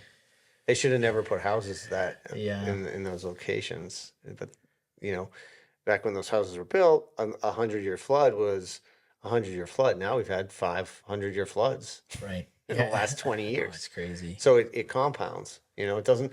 Well, and If the you get hard a part, 100-year yeah. flood every 100 years, then the Right. river has time to regrow, to repair. But you get a Yeah. 100-year flood and then another one. Yeah. Well, now everything's loose. I mean, everything's mixed up, and Yeah. you know, I it's funny. We were talking about high water, and it's like, yeah, high water. The high water we've had this spring is we're fortunate and knock on wood Yeah. because it's been high, but it's been like the good kind of high where we've gotten these rain events that have been long duration rains, slow rains at Right. a time of year when every plant is needing that water. So the flows have been high, but 7,000 CFS on the Andro is it's high for fishing, but it's good for it's not so high that it's going to do any damage. No, you're You know, right. And none of yeah. the flows we've had, even you know, I was talking to a kid the other day that works on one of the campgrounds, and they've had some severe flooding in previous springs and falls where they've had to do extensive renovations and maintenance work. And they're like, yeah, we haven't had any issue this year. And it's like funny because I'm like, everyone's complaining about how much high water we've had, but not that kind of high No. water. So And there's a hopefully we lot, can kind of keep that steady. and like the hard part that I think that we end up running into, and it was interesting down here, we had more damage than usual due to ice because we had that 5 weeks where we didn't really have any snow here, and we Yeah. established way more ice than we usually do on the river. And then when it did come up, it did a lot of damage. So there's a lot of factors to what can make high water, Yeah. damaging. And like I know we've had flooding on the Andro that is more excessive than maybe it should be because of ice dams. You know Yeah. what I mean? Like in holding water back. And there's a lot of factors that, go into it. But like the wild is probably the biggest candidate that we have on our stretch of the Andro for habitat improvement. And the biggest thing is exactly what you said, tree canopy. There's pictures of the wild back in the day, and it was a much more channelized stream. Yeah. And it had established banks, but the wild's been kind of in constant change anyways, because there was a railroad that went up in there, and that all got logged off at periods of time. And there's a lot of things that happened that changed the structure of that river. But that river used to produce huge brook trout. Yeah. I And fished now it as a it's- kid way yeah. up high, and I caught like a 12-inch wild brookie back then. Yeah. That was in the 90s, you know. Yeah, it's just it has too much reflective surface now compared to what it once did, Yeah. But Well, it's these still, mountain streams get warmer than we expect in certain spots because of Yeah. that. but it still is tremendous spawning and nursery habitat. Whether it's as good a habitat as it once was to hold large fish, Yeah. And that's why when we talk about stocking, it's not just stocking. We have to manage these rivers as a watershed, not just the main stem. And yeah, like the Andro in New Hampshire and Gorham from Berlin to Maine isn't stocked, the river itself, but the tributaries are. And so depending on what tributaries flow into different sections, because they're separated, kind of the interesting thing in New Hampshire is these sections are almost isolated because they're between dams. yeah, And sometimes fish can get I think sometimes fish get from Maine up into some up through the Shelburne Dam when it's the floodgates are out because I've seen them. yeah, But because it is very much just like a rock. Yeah. They could but definitely get up in there. they don't seem to get above the next dam, and so there's sections where it's kind of an isolated ecosystem where you can kind of if you wanted to stop stocking, you could stop stocking those tribs in that section and kind of see what happens Right. without wondering if the fish from other Right. sections are affecting it. And then you could kind of work your way down or up the river and see how it compares section by section. Yeah. But if you continue to stock the tributaries, it doesn't really say anything to not stock the main stems. Like if they didn't stock the section in Gilead, but they stocked the wild, Right. and like you said, if New Hampshire continues to stock the wild, then you have no idea. You have no idea, and I mean, I'm sure that you see it on the Those peak. fish move. Yeah, and you Those probably stock see fish it on the move right down into the main stem, even though I don't know why Yeah. they do it, but even when the water's warmer, they'll move from. It has more to do with, I think, like amount of habitat and the water level. Like I've seen fish, when the water's high, they'll go up into the trips. When the water drops low, even if it's warm in the main stem, they'll go down to the main stem and because it'll there's sit more down food. at the mouth. Yeah, because there's more food. It's more about food than water temp at that point and habitat. So when you have stock trout that you're putting into the system anywhere, you can't really predict where they're going to go. No, and most of them come out of the wild. Usually they get stocked. There's a pretty decent water event. They move on, and there's a period of time, especially if you go up later in the year, where if you go up in the upper stretches, you catch wild trout. You don't, you catch those small wild bows, but you aren't catching, these stock fish. Then they're out in the main stem. But a lot of people don't. A lot of people don't think of it though as like connected, and I think that is an important part to make. And I do think that we're lucky on the Andro from a try this out basis standpoint, because we are a little bit segmented, and it's one of those things where whether we get changes in Maine where they stop stocking it, or whether that can move into maybe then New Hampshire says, oh wow, well, right, and maybe why don't we try not doing this? maybe the compromise is like worse. I guess it wouldn't be the worst case scenario. Worst case scenario would be like make it worse than it is now. But maybe they do like say, all right, this section, we studied it. This section has the highest number of wild fish to begin with. Right. This is the section we're going to not stock the tribs. We're going to not stock the river. We're going to make it catch and release. And we're going to leave this section. And then this other section, yeah, it has wild fish, but we want a place where people can kill fish. So we're going to stock this section and we're going to manage it the same way that we've always done. And it's like, all right, at least there's a compromise there. Right. But if you don't do any research on any of the river, then my thing is like, I think if they didn't stock any of the river, it could be like a viable enough recreational wild trout fishery that it would economically make sense. Yeah. Where you'd have enough people wanting to fish for these wild rainbows or whatever the other wild fish there are. I think there could probably be more wild brook trout. You said you caught one 12 inches this year. Yeah. We don't know. We don't know what's going to happen if you change it. But if you start studying it, you can start making that argument when you see like, all right, this section's managed for catch and release, all wild trout. It's producing better fishing. It's getting more fishermen are wanting to fish it. And then this section is managed general regs and it's getting fished, but they're not, it's not getting the number of people like traveling to fish it or something like that. Right. Because other states have found that, like the traveling angler, and I get it, you do you manage for the local or do you manage for the out of towner? It's kind of controversial, right? But right. But it all trickles down though, right? If you want to improve the economy, right? From an economic standpoint, and I mean, and that's what really got the main stretch in so much trouble was back. There was the Upper Andro Alliance that was formed, and it was from an economic standpoint. They thought they were doing it for that reason, right? And that was their argument. And there were a number of business owners and some guides and what have you, and they were like, "Yeah, we're going to make this even better. We're going to make it so tons of people want to build houses out here, and people want to come, and this is going to be like the Montana of the East," they called it, but they were short-sighted in that instead of just trying to figure out to have an economy that was sustainable with the level of the fishery that you had, and that's figure out why is it you're doing this because you see something that has potential, right? Right. You're seeing what the potential is. You're seeing big fish. They were seeing big fish, Yeah. and they were seeing numbers of big fish.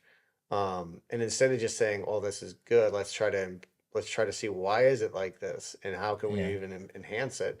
They were just like, "Well, we want there to be more fish so that more people can fish, and we're going to stock them."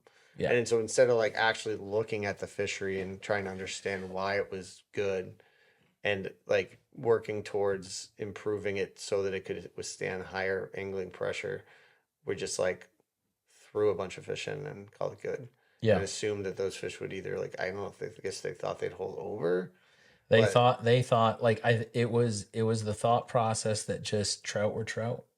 yeah, And what's better than the amount of having trout you more have trout. now? You Yeah, just have more trout. yeah, But yeah, and then that just it fell on its face like 3 years later. And the way that I look at a wild fishery, and I got to do more research on the economics behind it, because I think it's one of our strongest arguments too. Like, is that this is going to be more economically viable in the future. But yeah. it's the rent to own, Hmm. buying or renting. It's the same analogy that you used in the last podcast that we did of like, okay, so are you willing to invest now, which isn't going to take as long as we said. Like, I really think in 5 years you're going to see a huge change in the fishery if you did this. Hmm. So it's like, so are we willing to invest 5 years to have a fishery that really doesn't actually cost the state much of anything to maintain? Hmm. They're okay, yeah. So they're doing habitat improvement or data collection, but there's a lot of Yeah, and volunteers that are helping with that. But they it's talk like, about habitat restoration can be expensive, but you know what's really expensive and what most states spend most of their money on in New England for fisheries is stocking. yeah, So like I think it's 80 something percent or more. It might have been 90 of the New Hampshire Fishing and Fisheries budget was spent on stocking. yeah, So if we cut that in half, how much money do we have a lot. to do stuff that is not just enhancing the fishing for today, right now, but enhancing it for generations? And I will add that, like, And the not that it's the even, chapter of TU that I'm part of, Sebago, like they are very, very successful at getting grant money. And there's a lot of grant money that's out there available right now for wild eastern brook trout restoration projects. Mhm. So if you get the right people on board, not only could you free up money by not stocking, like we said, but there's people out there that want to invest in something that means something, and there's money available for a lot of this restoration projects too. And Right. people willing to do the work too on a volunteer basis, Yeah. So like I think it's one of those things where once you get started, the hard part is getting started, you know what I mean? Absolutely. But once you get started, And I that's where the think rent there's to more own traction. thing comes into play. Yeah. As I get it, like nobody wants to like feel like you're gonna have to go like a year without catching trout Right. or whatever it is. And like like I said, I have a lot of confidence in it because I've done so much fishing over wild fish, even with the stocking, and had times where the stock trout weren't there, and I'm catching as many fish as I want to catch. Right. Maybe I'm not catching 50 fish in a day, but I'm Yeah. catching 12 to 20 fish in a day, which to me is plenty. If my client's, landing a trout an hour or more than a trout an hour, and Right. trout every 30 minutes or so, like that's good. That's We're engaged. Well, that's exceptional. It's like I was looking at like What else? catch rates, and it's like the state of Maine actually measures like it's like an acceptable catch rate is like, one trout per angler day for an angler or something. That's the average angler just going out there. So Yeah. it's like if you're putting somebody on 10 trout a day, that's a good Yeah. day. I mean, if you're just casting off a bank into the river and hoping to catch a fish, then Yeah. that's probably pretty accurate. Yeah. You're going to catch a trout, maybe. But if you're actually like fishing hard and thoughtfully, Yeah. you catch a lot more fish. I think it's good though from a guide standpoint for people to hear you say that though, because I mean it's like, if anybody's gonna suffer with the bottom line if people aren't catching trout, it's gonna be the guides. And I But mean, it's like, here's the thing, like people hire a guide. I mean, it's not cheap. I charge $5.50 a day, and that's like just covering my costs and making sure that I like afford to keep doing this as a profession. But if somebody's gonna shell out that kind of money to go on a guided trip, like they don't want to be just like catching 10-inch fish every cast. Right. Like, yeah, if they're a beginner, some of them are fine with that. I'm not gonna lie, some of them are fine with that. But it doesn't take long for them to be like, so are there any big fish in here? Because I've had that question on days where you're catching a lot of small fish. Yeah. And it's like, yeah, but you got to work for them, or But then you start to realize, and I've had fish and game biologists say, well, aren't your clients psyched when they catch all these fish that we put in? And I'm like, to a degree, but the clientele that I want and that I built, they and that have caught these nicer fish with me, like they're like, and even some people who fish from in other places, or people that fish on their own and catch those same fish. They catch those fish in southern New Hampshire. You can catch 10-inch stocked rainbow trout anywhere there's trout. Like that's that's Right. that's so common, right? So to be able to go out and show people fish that aren't common, where they normally can fish on their own, or in where they live, is added value, way more value to the experience. It's like, all right. I mean, I had, when you're worried about a fish breaking your rod or stuff like that, or taking you into your backing a trout, a wild rainbow, like, and they feel that power, they're like, oh, this is something worth, like, or they lose jumps even like if it's 5 times. even if they lose the best fish of the day, it's like, well, now you got to come back and try to catch that fish. I'm like, we lose big fish all the time, and I'm like, listen, if you got every one of them into the boat, like, kind of get boring. Yeah. Right? It'd be like catching that, we caught a perch the other day and just like pull that thing in. I'm like, well, if you could do that with every trout, like, it would get boring very fast. Right. Yeah. And I think like the stalking end of it has, which is basically what you're saying. It kind of cheapens it a little bit. And even if you don't take from like a guiding and client standpoint, like what I've seen happen here is, more and more people that I know that used to fish it, like nobody fishes it because you have to work hard to catch big wild fish on it. And they're over pressuring other waters in Maine, and we have a really unique situation here in that it's like not that much further north than us is pretty tremendous brook trout fisheries, not just one, multiple, and I'm just going to say the Rangeley area, and it's like, and it's getting overused up there because there is quite a population of skilled anglers that want to catch big wild fish, and they're fishing up there at times when they shouldn't. The water's starting to get warm, and these fish are getting harassed. And it used to be that we had a wild fishery here, and it actually took a lot of pressure off other wild fisheries. And that's the thing that I see as an issue in Maine, and it might be the same way in New Hampshire. I'm not as I don't know as much about New Hampshire as Maine, but like, the hard part is it's like, I think that we have to try to encourage more and more wild fisheries because unfortunately, we talked about this in the last podcast, like you have the same number of anglers in less water with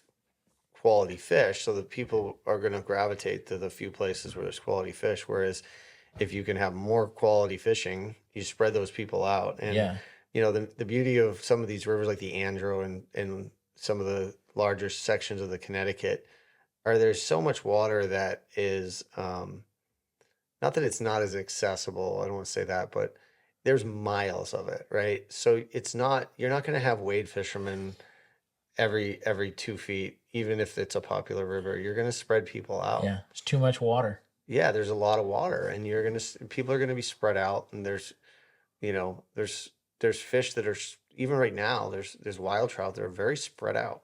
Yeah. Some of these fisheries, trophy trout fisheries that we have in New England, that they're small. like you got a mile of river below a dam.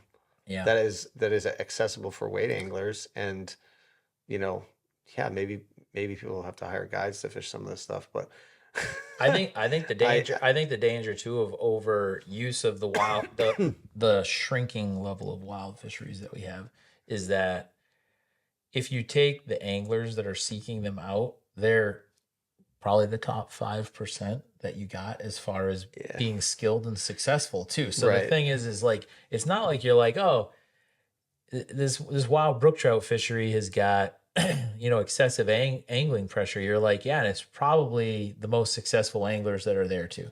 So I think the chances of Yeah, it's just like over backcountry pressuring it's even skiing. You more. know, you're not going to get beginners doing Tuckerman Ravine. Right. You know, you're going to get beginners, dialing in the bite on the Megalo or whatever it is. Yeah. Not that it's always that hard, but Yeah. Yeah. And I mean, and I think that, something that thinking back that I wanted to just reiterate is like, and you touched on it, but I think it's important for people to know because I've been asked this question by many people where they're like, okay, so let's say that their stocking did stop in one section. You know what I mean? Like, so take you, and they're like, okay, well, what do we do then? Like, so now what do we do? Now we got to stock the right fish. And I'm like, what do you mean? And they're like, so we got to stock like the right strain of rainbow trout to make it recover. And I'm like, no, they're they're already there. yeah. They're there. We don't have to. And like we have do some anything. sections of river in New Hampshire and lakes where there's like not a lot of spawning habitat. And the funny thing is those are the places where like I actually see the stock trout hold over more. Yeah. And like have better growth rates and all that. And it's like, all right, well then if there's no spawning habitat in a section of river, Right. then put your stock trout there. But don't put them where there's already competing with wild trout. Yeah. So like if you've got like the section below Pontook Dam on the Andro, for instance, like I've never seen a wild trout there. Yeah. I don't know why. Like there's not a lot of tributaries there.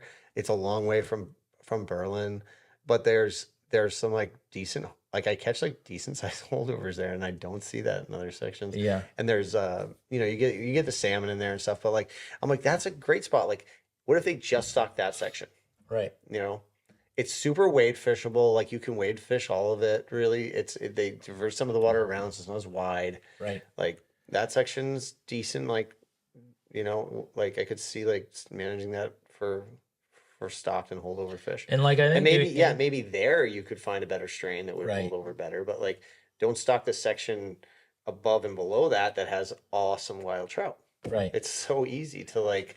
For me as a guide who sees this on a day-to-day basis, fishing all these different sections, seeing the percentages of fish, and maybe there are some wild fish in there, and I just haven't found them yet. But like, I can tell you that I found them in every other section.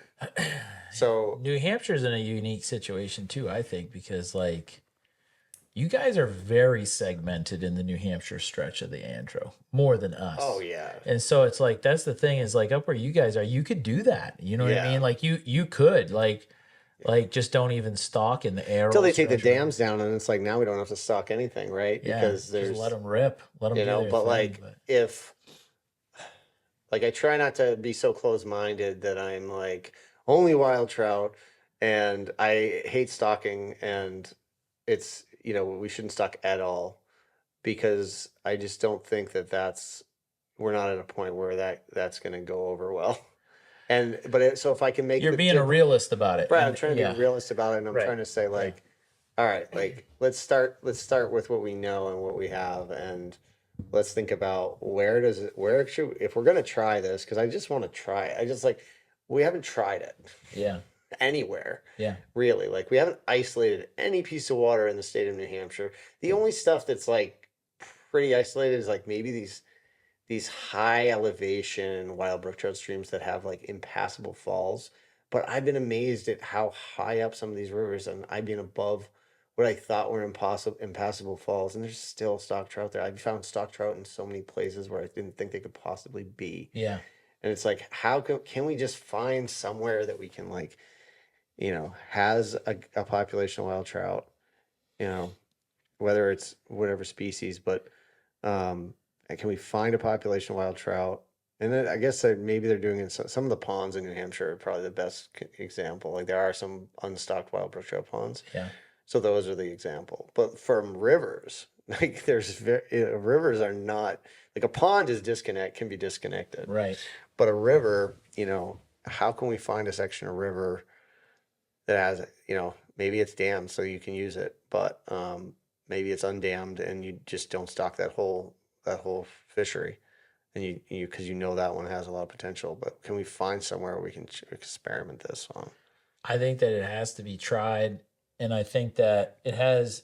I think the Andro is probably one of the best candidates to have positive results that could further impact Hmm. management. I think down the road for both New Hampshire and Maine, Yeah. and The Andrew and the Connecticut, I yeah, think those two rivers in the state, the Saga to a lesser degree, just because I don't know if the carrying capacity is high enough to have the recreational. I think that'd be a tough one to crack right now because there's so many people that come up there, tourists, and just want to catch trout in the middle of the day.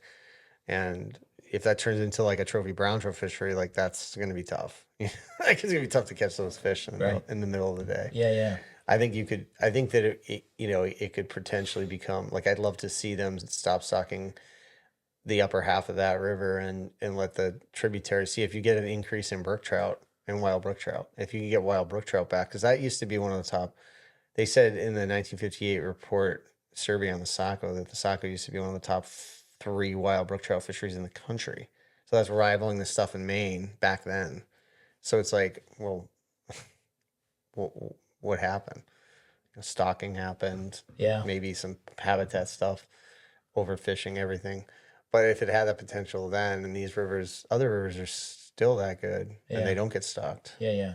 then Well, and it gets into a hard thing too when you talk about native trout, and that's like, I champion for native trout anytime that I can, but there's just certain areas and fisheries that have so many holdbacks, and the Andro is a prime example of that, where global warming is a thing.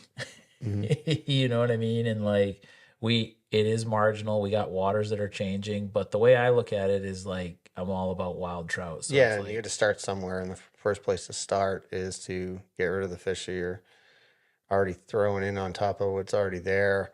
And if you can get to a point where you're like, all right, these wild brook trout are doing really well, and like I'd never like to see us put invasive species over what's left. Like I had a stream down by me that was incredible good wild brook trout water, and a friend of mine was like, "Well, imagine if they put browns in here." I'm like, I love brown trout, but yeah, I don't. I would hate to see this get messed up. It's yeah, not messed up yeah. yet, and it's like if we could see some, I'd be fine with like moving towards wild native fish in any section of the river if it becomes viable. But you're never going to even know that You aren't gonna if know you that. don't And get rid like, of the no. stocking of a fish. No, And and it's interesting because it's like if you take the Androscoggin, it's like I said this, a month ago in the Dick Vincent episode that I did with Johnny, is like, I'm not saying that it's a good thing that they stocked the Androscoggin River with rainbow trout back in the 20s. right, I'm not saying that, but there's been a wild population for like 90 years. They kind of got a seat at the table at this point. We do have warming trends that are happening, and they existed with brook trout for 90 years in there, and the brook trout actually did really well. yeah, Like back in the early 90s, people caught 20-inch brook trout in the Androscoggin River here still. yeah, You know what I mean? So it's like, what are we doing? I don't know. We haven't even talked about what the impact of all of this stocking could do for the small population or the smaller size class population. We actually have a lot of wild brook trout in the tributaries. Like every tributary that we surveyed had wild brook trout in it. But like, what's the stocking doing to them? You know what I mean? Like we haven't even gone yeah. down that road. I was thinking about we talked about how the stock trout negatively impact the fish of that adult size even more is what Dick Vincent's research showed. But you got to imagine, I mean, you're putting in these fish, and I've seen it where you know you're putting in these adult sized fish, like they're eating juvenile trout too, Yeah. among other things, right? So you have all these predator with that many more predators, so they are probably decreasing the number of juvenile fish as well as the adult fish. Maybe it's not to as great an extent because they're not in the same water type as much, and Yeah. those smaller fish can take up the water. But it's still we didn't every you could study, and I think it's valuable to look at the overall trend of what Dick Vincent found out. But there's going to be slight variances in every Oh every yeah. fishery, Yeah. right? Yeah. So, Well, and like, I the mean, fact yeah, that yeah. our rivers are so dependent on the tributaries for spawning. Some rivers have more midstream spawning. I think that most of the fish in the Andro are spawning in tributaries. just because I haven't seen evidence of it in the main stem, and I don't think there's much habitat in the main stem. Maybe Yeah. in Maine there is a little more. I know that Um, brook trout and rainbow trout particularly are like to spawn. I read an article that they said they that spawn more in tributaries. yeah, Brown do yeah, spawn more in yeah, main stem yeah, just spawners. just as a species you Yeah, can see I think more that's why animals. we see more wild rainbows and brookies in certain sections of, like in the Leandro, for instance, Yeah. than browns, especially the upper river. Like, there's not a lot of spawning habitat in the main stem of the Leandro, and Yeah. so like I think that's why I just rarely see any wild browns in there. Yeah. Whereas the Saco has a ton of spawning habitat in the Saco, Right. in the main stem, and Yeah. so yeah, you see wild Probably they're doing browns. good, yeah. Yeah, Yeah, I'm kind of curious about the wild browns that we've been encountering in the main stem. yeah, Those would also be really interesting fish to yeah, tag, and yeah. do a Really telemetry would. study on Yeah, those. See where yeah. they're I'm really moving and where they're curious going because with. I can see like the kind of, like I said, I haven't seen it in New Hampshire for wild browns in the Andro, but I could see where you're seeing them down your way, and I can see like there is more spawning habitat. Like there's more of that Yeah. gravel in Maine, and like Yeah. the river's different. And once you get towards Maine, even like some of the sections like in Gilead, I mean above Gilead, like there's just a lot of kind of like in that section, just before you get into Maine, you've Yeah. got that there's some water in there where I think thought I saw reds one time. Yeah. Um, where above Larry Brook, where like the last fast section, Yeah. basically Yeah. above Larry. Yeah. There's some really good gravel in that area, and I could have sworn I saw reds one time in there in the fall, and I was like, huh. So it makes you wonder if there is some It spawning. does. I think like the habitat down through there lends itself really well to browns, which is why, back in the 90s they were, catching Yeah, 25 up to, but yeah, 30, because we have 30-inch brown trout. like But the Saco, like I said, good midstream. I mean, good main stem spawning habitat. See yeah. wild browns. Connecticut River, some sections only see holdover fish. Other sections, specifically where there's good spawning habitat, both tribs and main stem. If there's good tribs, I see wild rainbows, Yeah. more and more of them. If there's better tribs, main stem gravel, like I see wild browns. Yeah. There's even sections, and I won't name it, but like that the state acknowledged had wild fish and like managed as a wild trust. It's still on the books, but there's the signs have all fallen down, and they're like, yeah, this is the wild trout section. And it's the same thing like in Gorham. It's like they say it's there, but they don't want to like really talk about it. Right. Like they. I've always been curious, like in the Shelburne stretch, like I've never heard or seen any written explanation as to why they don't stock that. I mean, what I've been told by the people from the past was, well, we think they just stopped stocking it because they were worried that it wasn't getting used enough and that they were positively contributing to the Maine fishery by having their stock fish go down to Maine. Yeah, I mean, I never got a full story of that, but I know that like they made a catch and release. They got it catch and release because there was a group of local anglers that was catching big fish from Berlin down, Yeah. and they said, and that was kind of when the state was started studying the river a little bit, and the mills were closing, and they realized there were like heavy metal Yeah. content in the water, so they were like, well, Let's not have people eat them we don't too. want people Probably. to eat Yeah. these fish. Yeah. Yeah. So my interpretation was the local guys were like, yeah, you don't want people eating these fish, so make it catch and release because they shouldn't be eating the fish anyway. Yeah. And then don't stock it because why would you stock fish in a river where you can't eat the fish, right? Right. So don't stock it, catch and release. Yeah. So And I it mean, wasn't yeah, because it was like they were acknowledging they were wild fish based on the fact that like they're calling it managed for like as a quality fishery. It's not managed as a wild trout fishery, it's managed as a quality fishery, catch and release, single barrelless hook, and no stocking. Still stocking the tributaries because the tributaries are clean. Right. But I'll tell you, I wouldn't eat a fish out of the tributaries because you know where they can go right into the main stem, back and forth. Right. And there's wild fish coming in and out. You don't know where the fish is spending its time. No. No. No. That fish could be polluted too. So it's like, why stock the tributaries too if you're going to manage this as a fishery? Yeah. So they didn't. So that was the argument that I heard was, the local, this group of local anglers was able to convince the state to not let people kill the fish and therefore also not stock the river because New Hampshire has no interest in stocking. Like that's where they were trying to make all the rule changes last year, because they were saying, why would we stock something where we don't allow people to kill the fish, or we restrict it to the only fly fishermen that can fish it and Right. kill the fish or not kill the fish. They want their stock trout to be utilized by anglers. So there's no, even within the stocking philosophy, there's no sense of like we're trying to build a, even a holdover. Like they don't think that their fish can hold over in our rivers. They don't think that the wild fish are viable enough. So they're like, Right. we're going to stock the river. We promise to stock the river so you can catch these fish and keep them. And if you don't keep them, that's up to you.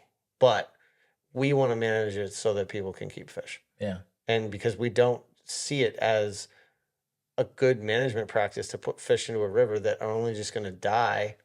Like, why would we stock it? Even if they get caught, like they're just going to die. Like, why wouldn't you keep them? And that, if you look at the 1958 report, that was a mentality then. They talked about the successfulness of stocking as in like how many fish are being taken that we put in. So they do angler surveys and say 35% of fish put in were taken. So that's effective. If it was lower, they were like not as effective. So we need to think about, and they would talk about like, well, we need to think about where we're putting the fish so that they get utilized by more anglers. Yeah. We need to put them in places where they're going to get caught so that they're not wasted. And that was like the mentality then and still now. And that's why now, like you'll see they've got a website. They've actually increased the information they'll give you on when and where they stock. It used to be you could go online and see where they stocked 2 weeks ago. Mm-hmm. It would be a week off. So it would be like if I looked at it now, it would say May, 12th to the 18th or something, Right. or a week before. And I'd say, all right, those fish have been in there for a week. So they were like, well, the fish are getting time to like acclimate a little before we like throw all the anglers at them. But now you can go on and they have a map and they'll tell you where they stocked yesterday. Yeah. Because they don't want those fish to go to waste. Maine's been doing that for a while, and Yeah, I know like Maine's I think that's where New Hampshire got the idea. yeah, Maine's been doing it for a while, where they say they update daily, and they tell you how many, they tell you the size of them. Yeah, you know what I mean. Like Yeah. I know a lot. They want you to be able to stand in the boot prints of the guy who threw them in. Yeah, exactly. Yeah, and like I think like a lot of states say like what year class it is, or or age class. Yeah, we get this many 2-year-olds and this many 1-year-olds. No, I was, and not to like bark too much about it, but I was pretty blown away because yesterday you called me and I happened to be scrolling through Facebook at that time, and Maine IFW put out a post that they're stocking, the Maine stocking trucks are like the ice cream trucks of the fishing world. And from a propaganda marketing standpoint, I was just like, man. Yeah. But the look at that, it's the put and take management. It's like a product. It's like you're selling like apples. You know what I mean? It's just that's the mindset of it. Like it's a product, you're pushing it. You want as many people to buy it. You want as many people to buy licenses, but that's the hard part. And I know I've said it a ton, is like, at a certain point, like when do these things become worth more alive than they do dead? Right.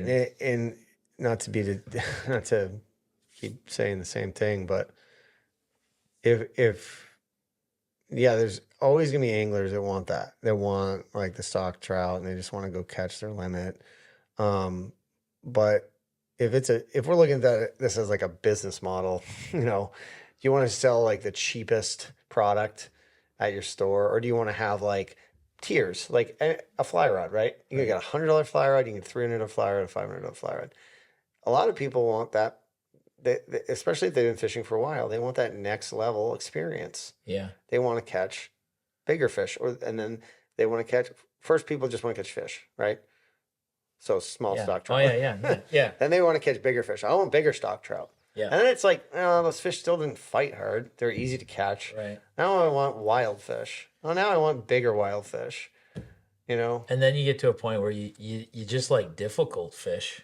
Yeah. You know what I mean? And that's like, but I think that's why a smaller number, but the number of people that like, I mean, the problem is like I get people at the right time of year, right?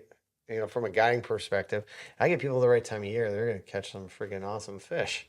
Yeah. Then they come back, and let's say the conditions aren't as good, and I got to guide over stock trout, and then they're like, "Well, can't we just go after wild fish?" I'm like, "Oh, it's not the right time of year for that." Yeah. You know, we got to fish small streams, and so you try to sell that experience. You know, if whether it's okay, so we're gonna go after wild brook trout. Now I want you to think about this 12-inch fish as a trophy, Right. and you can convince some people that that's worthwhile, but it's really hard to convince people that a stock 10-inch fish is after they've caught like big wild fish or Right. beautiful native fish that are 12-inch wild brook trout, and then they catch a 10-inch stocked rainbow. It's like it doesn't hold the same weight. I get a Yeah. guy that's done all sorts of fishing with me, and he wants to go after wild brook trout next time we go out, and I'm like, sick. Like Yeah. that's that you get it. You get the rarity factor. Right. But there's got to be like I want to be able to provide that rarity factor or strong fish, big fish, Right. whether it's holdover wild, something like that, or or just something challenging. Yeah. I want that demographic of angler as much as possible because that's what keeps me doing it and keeps it interesting as a guy. Like doesn't then I don't have to worry about burning out as much. Yeah. Yeah. No, I hear you. And I think though that it's good having that mindset of like what's best is best, kind of thing. Cause then that's another thing that makes it so you don't get caught up in like stalking too. Cause like, I think that something that we're going to have our, back up against the wall on is like, let's say that they do stop stalking some of these sections and somebody's all wound up because brown trout don't really reestablish that well or something, and then people are like, well, we got to stalk brown trout. And it's like, Yeah. and the thing with me is like, I'll take what I can get, right? So I mean, like I'm totally fine with this fishery is a great brook trout fishery. This fishery might be a great rainbow trout fishery. Yeah. This might be a great brown trout fishery. But Yeah, if they're wild, like try we to don't need figure them out all. what it how it's going to function, right? Yeah, So if it's going to function really well as just a wild rainbow trout fishery, then great. yeah, If there's some wild browns in there too, okay.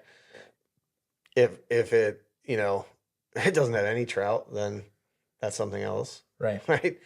I mean, maybe it's a bass fishery at that point, but um, yeah, I think you just have to like do the research, see what can be there naturally, and then take it from there. Yeah, Like don't go the other way, which is to like just assume that everything sucks, which is what we do in New Hampshire. It's like, oh, everything, like I went to the meeting. They literally said like our rivers aren't productive enough to have viable wild or even holdover trout fisheries what'd you say? Because of granite? because of the granite. So granite's new in New Hampshire. Then they haven't had granite all No, these no, years. they've always had granite. The fishing's always been terrible. Yeah. Oh, It's always been. Oh no, but it used to be enough forests and lack of fishing pressure that even despite the granite, there could be wild fish. But like that was 200 years ago, and so much has changed. And now the granite's really the biggest problem. But there's other problems, and Yeah. people want to keep fish. And it's like you want people to want to keep fish. Yeah. You look at the angler surveys they did. Like 75% of the respondents wanted more bigger wild fish. Like people want that. That's what people want. That's awesome. And then you propose these laws that you're saying you're doing them to satisfy the customer base, and everybody comes to these meetings and nobody speaks in favor of your changes. Everybody is against it. Everybody that shows up is vehemently against it. So it's like who are we trying to satisfy? I'm super curious to see where that goes. The fact that it's been shelved, but like, Yeah. I'm super curious to see where I've it been goes. trying to find out and I haven't heard anything. Yeah, because it sounds like they were shocked. Like, oh, we thought we had I a don't know. handle on what people would Yeah, like. I don't think they do enough outreach to find out where people are at. And I don't think they realized, and I don't think this is the right, my kind of perspective on the whole thing is like, it was good and bad. And the good thing of it was it kind of revealed that Fish and Game isn't really aware of their customer base as much as they maybe thought they were. And maybe that'll educate them and everybody. But also like, in a bad way, it was like just people that were like, well, I don't want to lose my stocked fly fishing only water. And I want to be able to like catch these stocked fish by myself without spin anglers. And so it's like, Yeah. and then you have people like me that were like, I don't like this because you're proposing that we need to just manage everything the same, Right. that everything is kind of on the same playing field. Like it's just going to be a put and take. Everyone can fish, Everywhere. and they're even like proposing increasing, limits on catch some water that was catch and release on the Andro, and then opening other areas that have, so it was just bad in a lot of different ways for and that's why it got so many people against it, right? It was because even like the guy that likes to go kill fish on his fly fishing only pond in northern New Hampshire doesn't want other guys who spin fish to be able to do the same thing. Right. Yeah. And that's more of like a greedy thing. Whereas it's like, I'm looking at it more from a overall, like, how do we even view Right. We these talked and fisheries? we talked about that a Do little we bit where it's think like that it's worth right. doing like different management for better, Right. for, And the thing how is can we like say we're doing it right when we're doing it all the same? and like you and I talked about it a little bit where it's like you had all this opposition for the reasons that you just explained, but at the same time, it's like if they came in and they were like, okay, so we're going to make more bodies catch and release. We're going to stop stocking all of these different rivers and bodies of water, Yeah, if they should. but we're going to open it up to single point, barbless hook spin fishing if they want to partake in these catch and release wild fisheries Yeah. too. Yeah. You'd be like, Yeah, sure. Okay, yeah. That's a great idea. Yeah. Yeah, but and then but the there's- thing is the demographic that you're talking about. I think that would still face some opposition. They wouldn't want to have the spin guy coming in and fishing. Well, in they their wouldn't fly want that, fishing and they only wouldn't want to get rid of stocking, and they wouldn't want to have catch and release. Right. They want the fly fishing only because there's a lot of water in New Hampshire that's fly fishing only, but Right. you can still kill fish. There's places where it's fly fishing only, still a 5-pound limit. So what are you're just, all you're doing with that fly fishing only is restricting who Right. can kill the fish. There's that level There's of not even exclusivity to it, there's yeah. not even like a decrease. And there's a lot of places that it's Yeah. like fly fishing only. All right, you can only kill 2 fish, and they got to be over this size. Right. All right, it's like at least there, it's like you're limiting the catch, Yeah. the kill, right? So that's cool. But there's a lot of places that are just fly fishing only for the sake of it being fly fishing only. It's like, I think back in the day, they're like, well, it's a little harder, so fewer people will poach it. Maybe fewer people will catch their limit. Right. But you can still, if you have the ability to get 5 on the fly rod, you can keep them all. So it's like, I'm like, and I'm like, you and I both know if you're good at fly fishing, like you're gonna catch your limit. Yeah. Like it may be better than the spin guy a lot of days when there's a hatch. Yeah. So I remember as a kid being at Russell Pond in New Hampshire, and we're throwing out our worms and bobbers, trying to catch our limit of brook trout. And these guys fly fishing just every cast. Yeah. And that's when we were like, maybe we should try that. So Yeah. hey, I think we covered everything. I think we did. We're over 2 hours. Again, Yeah. it's too long. No, it's good if you're gonna make the trip up here. Might as well make it worth it. Yeah. That way you're tired. You can't talk anymore when you go home. Yeah, right. I'll have to talk to my 6 or 7 and 5-year-old. That's true. For sure. Do they do the demand thing where they just like take your head and like turn it and like look at it? Oh, yeah. Yeah. I miss the young days. You're in the good aspect. Yeah, it's of it. good. They're fun. I get home and my daughter's got her bed now against the window so she can see when I drive in, and she's like, I get out of my car and I can hear, Dad, come to my room. Yeah, now, my kids aren't like that. They're like 15, and they went to their like school banquet last night. And they come home all tired. It's like, hey, how'd you do? And they're like, yeah, it's good. Yeah, they're just like too cool for Dad. It's fine. Yeah, you can't be excited. Yeah. Right? You have a good time? Yeah, it was good. Yeah. All right, love you, bud. Yes. See you in the morning.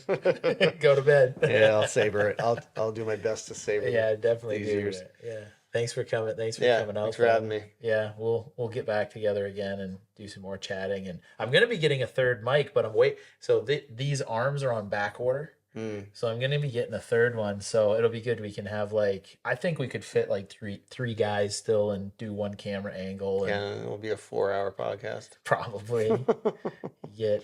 I might have to do some editing at that point. I probably would, but it'd be good though. And there's just times too where you're covering certain topics. It might be good to have somebody with a laptop where a couple guys can yak away and somebody could look up some specifics. Because sometimes you might remember something, and I do it all the time, and I'll be like, I remember reading this.